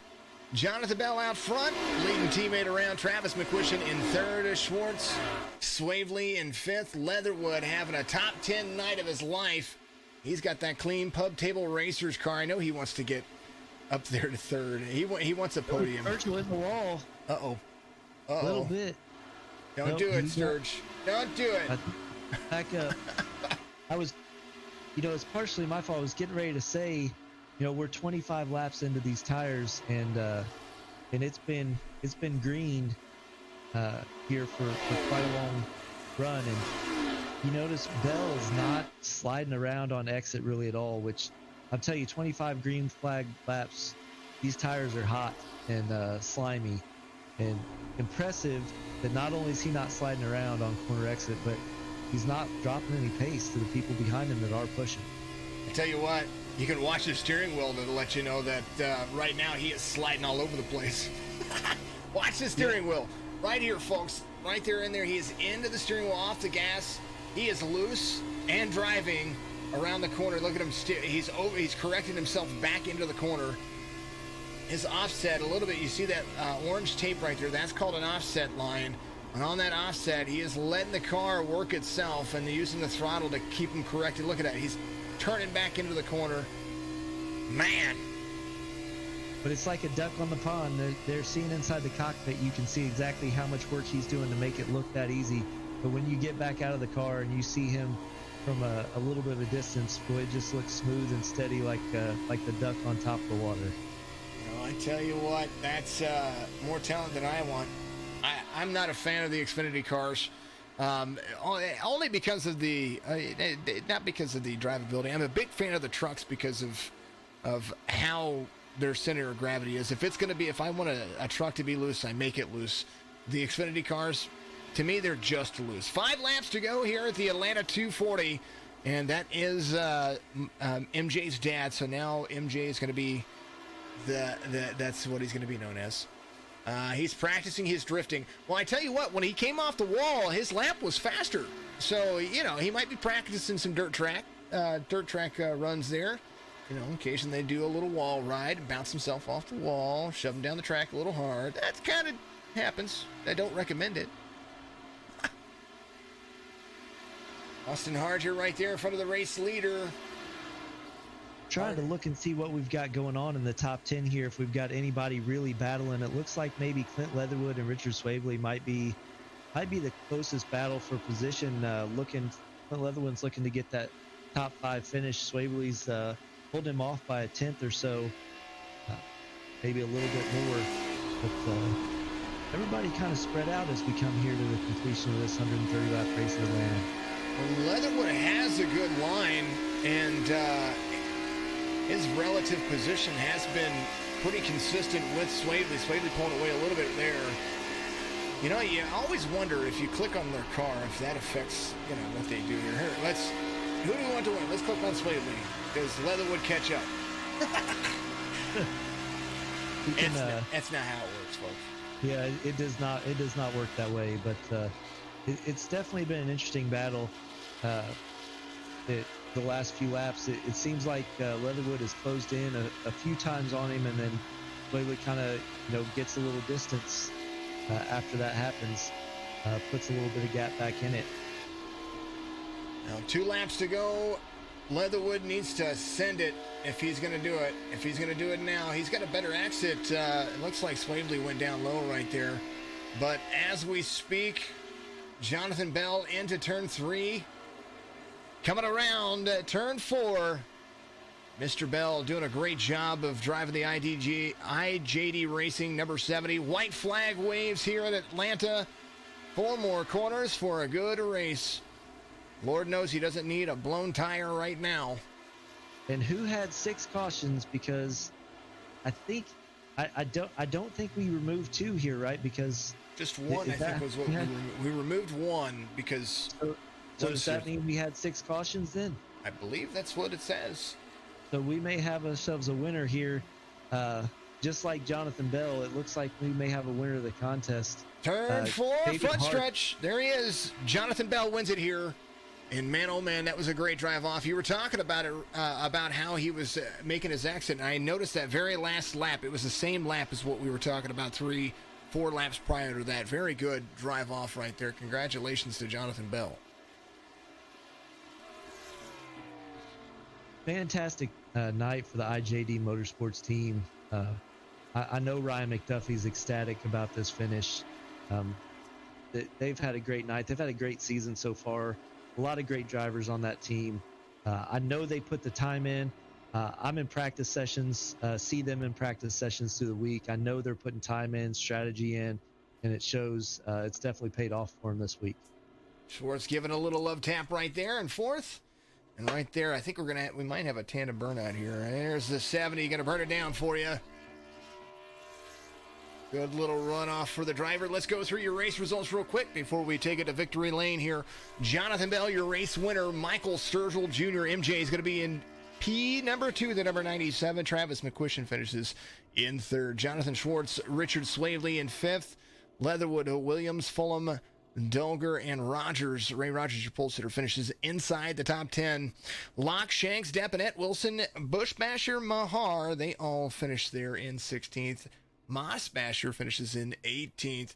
Moving. Got to continue to move. There it is. Zachary Taylor, the 14, had trouble there trying to keep it off the wall a little bit, so he parks it. Ends up in 25th. Ebel in 27th. We were talking about Mognac earlier. He finishes in 28th. Jimmy Johnson, he had a good day, but, some things do happen. He finishes 4 laps down there in 20th. Hastings and Harger. Those guys kind of right there in the mix. They stayed out there and they stayed fighting and kept doing what they needed to do to make this track work. And right there is the rest of it. Brandon Harp in 33rd, Filarski in 34th, Jeremy Little 37th down there. Burchett was having a good night, and then all that early caution stuff. It happened yesterday. I don't think drivers were fully expecting it, and it kind of worked itself in. But, we do have a whole lot of racing left to go in the season. And here's a little bit for you, real quick.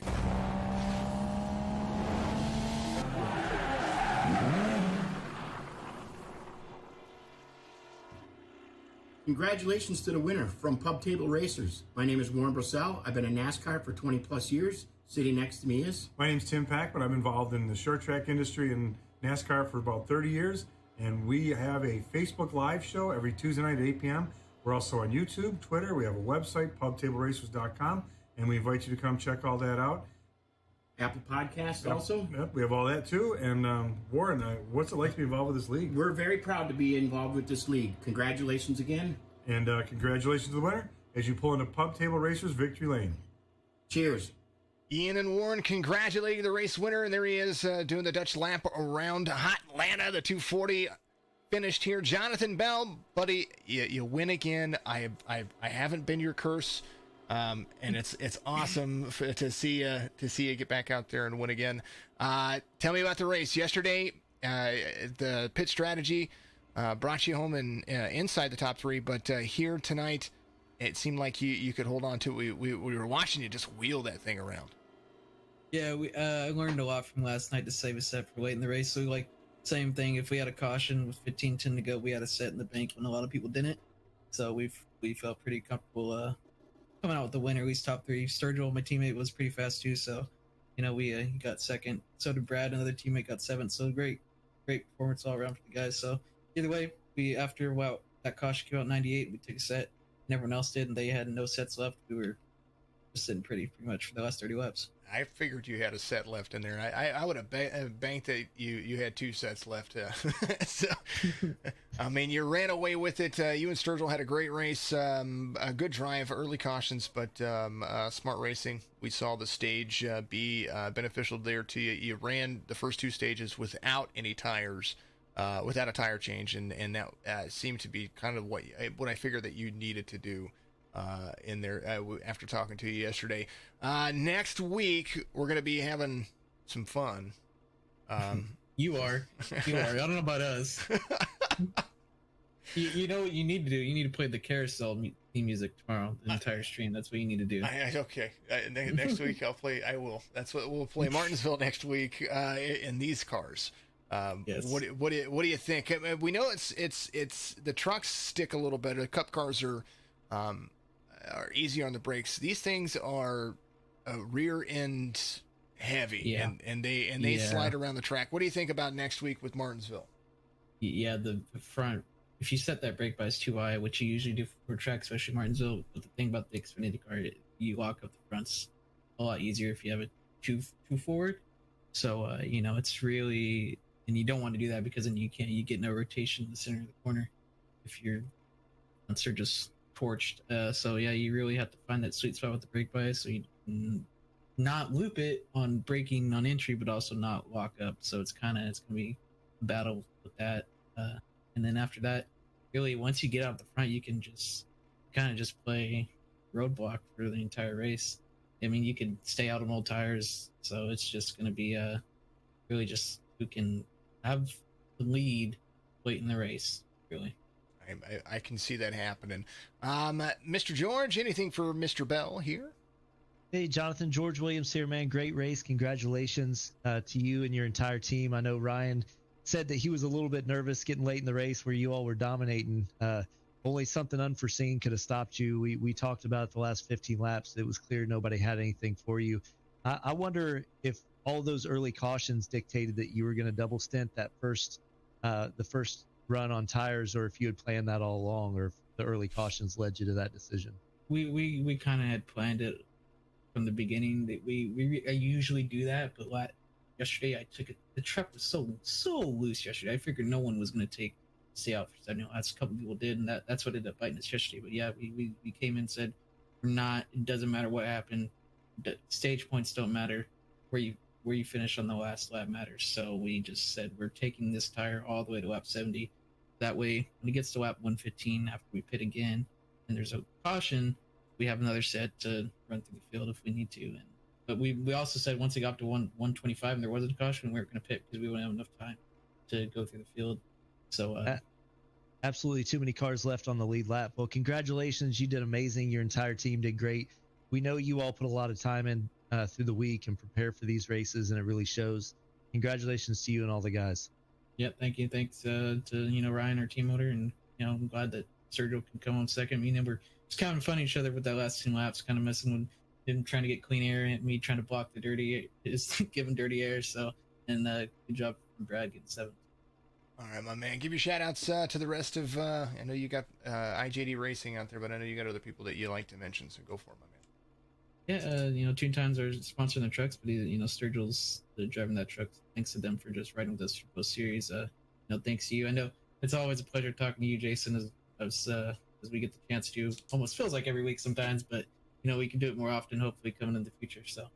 Absolutely, my man. Well, congratulations on the race win here. You are locked into the playoffs, and we're going to have a whole lot of the playoffs are going to be a whole lot of fun. I see this kind of shaking up and being a huge benefit for the experience later on, especially tracks like Atlanta, where it's bumpy, it's shaky, it gets real hot, and there's nothing you can do about it. Oh yeah, Atlanta's a fun track because it's, like you said, it's hot, it's slippery, but that's what makes it fun because we don't get to drive setups that are loose too often. Usually we get tight setups, so fun when you actually got the, you're coming out sort. I was kind of having a grin sliding through the corners sometimes because you just don't get to do that often. It's fun. We watched you will it. Well, trust me, go back, watch it. We were watching your steering wheel. We were like, yeah, he's in it. All right, he's sliding. Now he's correcting back. You see it? There he goes. That's what he was doing. So it was fun. All right, my man. You too. Jonathan Bell, your race winner. And lo and behold, what a good race for him. But up next, teammate to him. Normally we go to third to second, but the second's still on the track, so we can click right on his car. Tune Time 97, Michael Sturgill Jr. MJ, your dad says hello. Well, hello back there, Dad. Thanks for watching. Oh, from Cincinnati, Ohio, 28 years old. Man, oh man, you guys had a great race and battled through some stuff, got back, was back there, came back in, followed the same pit strategy, and man, it was a good race. Walk us through the last stint after the green flag pit stop and where it was going from there, or after the last pit stop and where you were going from there. Yeah, the last pit stop pretty much fell right before I was going to come in under green anyway, so kind of worked out, and I was able to beat Ray out of the pits, so I restarted third, and me and Bell got a really good restart, and it was just follow the leader from there on. if I wanted to get around him, I probably should have tried it earlier on fresh tires because I think I killed my tires in the dirty air behind him and didn't have anything for him at the end. But at least another IJD guy got the win, so that's always good. Mm-hmm. Definitely a good race right there, and it was a lot of fun to watch and a lot of fun to commentate. Much appreciative. I do want to, at the end of this race, folks, not to interrupt what we're doing here, but I do want to comment. There's some things in chat right there that I do not tolerate, nor do I agree with, because I'm a commentator for Signature Esports, and there's some things that I want to address right there. Anywho, back to what you were going on there with your teammate finishing out there. Atlanta, very slick track. We were talking about that just with Jonathan. But in the setups, do you prefer it a little bit more tight, or do you prefer these nice loose setups? I like the loose setups, especially with us running less fuel. That tightens up the car a little bit. So I like it to be loose. There on that last run, I could tell I got around 5-6 gallons, and it kind of tightened up. And then as the tires wore on and we got a little less fuel, it loosened back up a little bit. But I definitely like driving a loose car more than a tight car. Oh, fantastic, my man. All right, George, it's your turn, buddy. Lay it on, Michael, Mr. Sturgill. George Williams here, man. I want to congratulate you on a P2 finish. Already got a win this season, so you're already in the playoffs.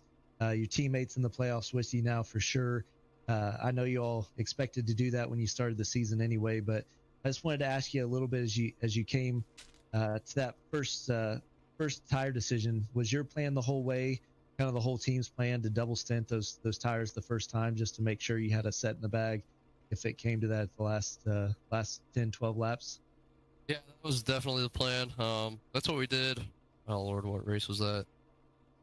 I can't even remember. My memory's so bad. The race that I won, that's what we did, is we double stinted the first set, and it seemed to work out great for us. So that was our plan here also. Well, you all did fantastic. You looked good. You did look like with about 12 laps into that last green flag run after that pit stop, you looked like you were a little faster than Bell. There was one time that you even looked like you had a little run to the inside, but maybe looked like you decided to check up. He got a little bit loose and you had to run to the inside, and looks like you decided to check up a little bit because we know how hard it is to pass on the inside. And I know you didn't want to be running side by side with him for 2 laps when you all had a 1 second lead, but impressive. You all finished 1 and 2, and congratulations to you and the whole team. Your teammate finished 7th as well. Understand. Just appreciate the show you all put on. Thank you. All right, MJ, give your rest of your shout outs out there. It's your time to shine.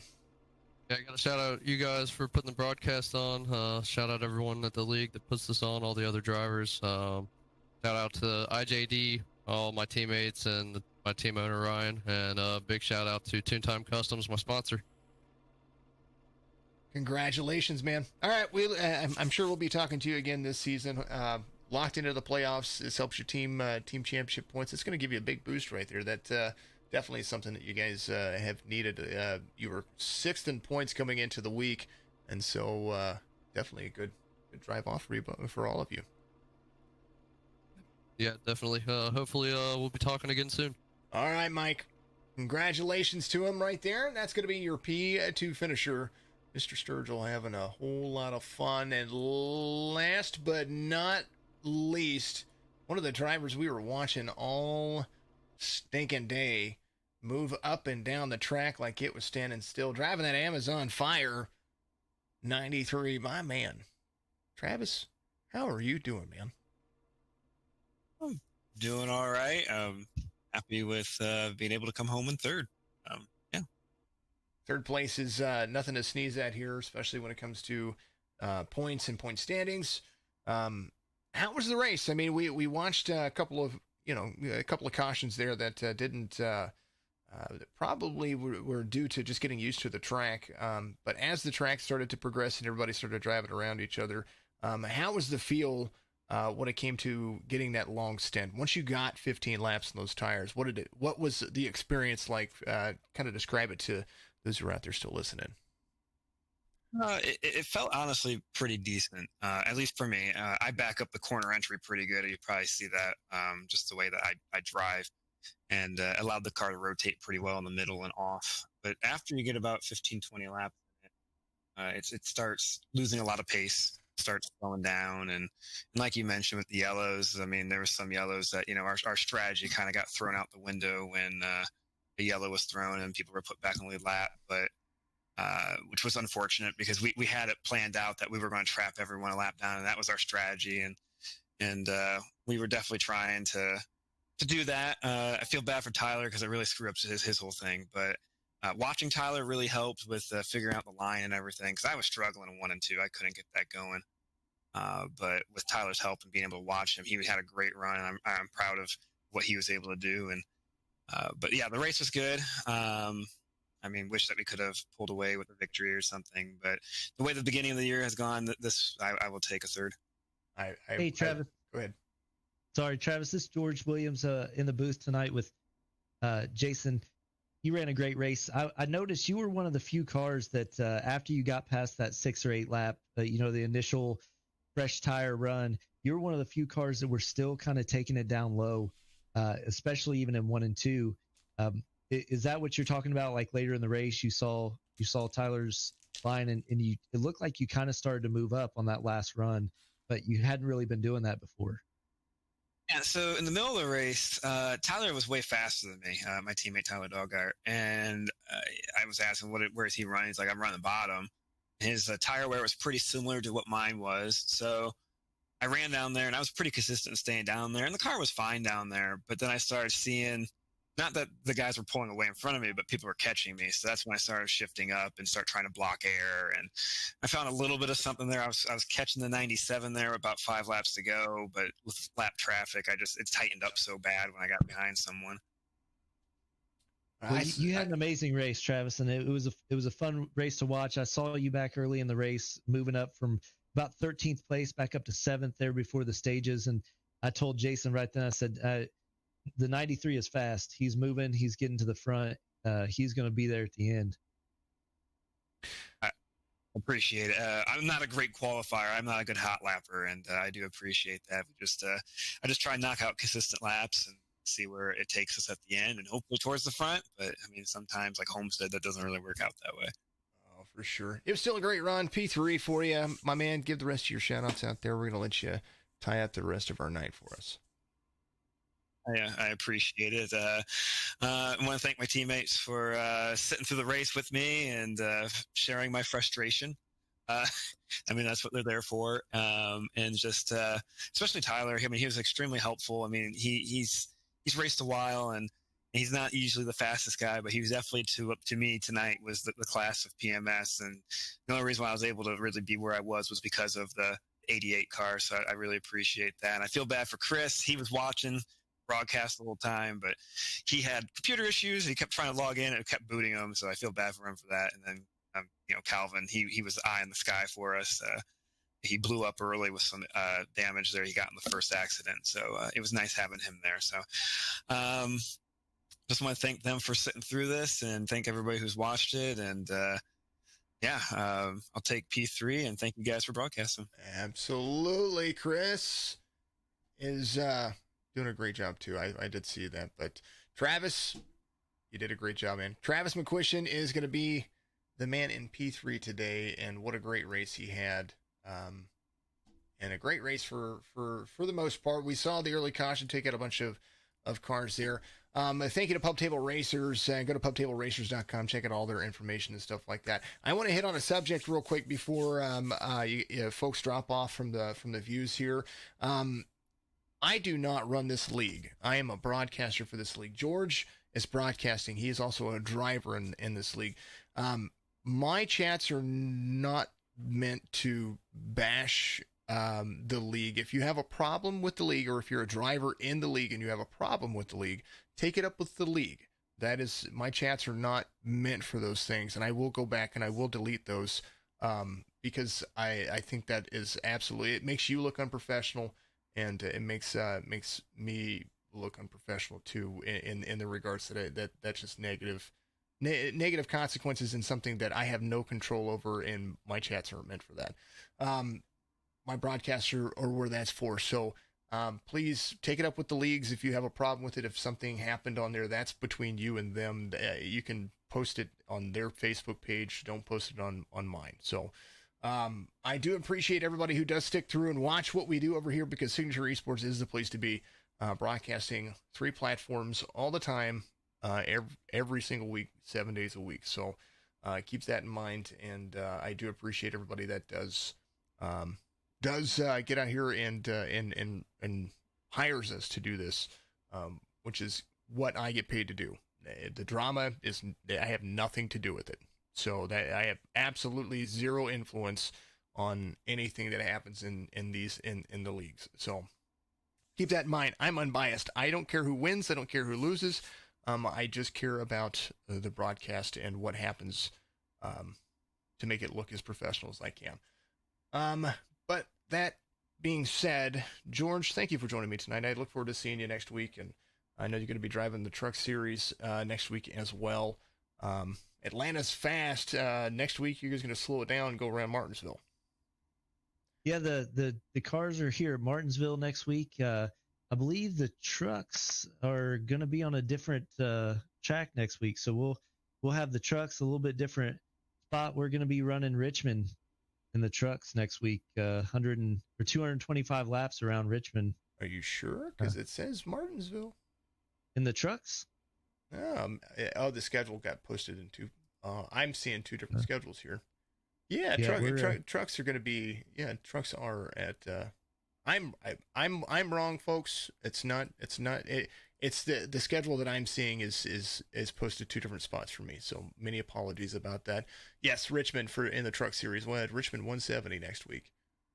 Yes, sir. So I'm looking forward to being out there on the track with my team, and Jason, I had a blast up here in the booth with you. Great racing, some amazing drivers in this league. Getting to watch them tonight and commentate with you was a lot of fun. I appreciate your hospitality and your grace letting me join you. I look forward to doing it next week, and as long as you'll have me. I do want to take a second to thank my wife, Amber, and my son, Aiden, who've allowed me to be in here playing with simulation race cars and talking on the amazing broadcast that you do with you tonight. Having my time away from them doing this has been a blast. I appreciate you and everything you do at Signature Esports. Oh, I appreciate it as well. Thank you very much. Dave Harden says, great job, George. SCTV is the best. Thanks for all that I do. Thank you very much. I thank you to everybody out there. I give more props to you, because without the fans, without the people out there supporting this, I wouldn't be doing it. And there's lots of things that I could be doing with my time. But this right here is a whole lot of fun for me. And it's a good way to spend my evenings. I do have children. It gets me tied into their gaming and what happens there. And, I'm much older and I care more about what we're doing. Maximum Sports Cards. Make sure you go to MaximumSportsCards.com, OmegaLeafCBD.com. Promo codes to use there, SCTV10 for Maximus, and then Cars 25 for Omega Leaf CBD as well. Thank you to Pub Table Racers. Go and check out all their stuff. It's awesome to watch. They have a good time doing it. Keep tuning into all of our broadcasts. We have the Maximus Signature Breaks Live that we do. We're doing 3 times a week right now. I'm going to jump that up to 4 or 5 times a week here pretty soon. Announcements coming for our a new grading company that I've built onto as well within regards to cards and card grading and autograph authenticating out there as well. So we're going to be doing some new stuff here. Signature Media is absolutely growing, and I appreciate each and every one of you. SCTV is the place to be for iRacing broadcasts and gaming and a whole lot of other stuff. So I hope you all have a great evening, and if I don't see you, good afternoon, good evening, and good morning.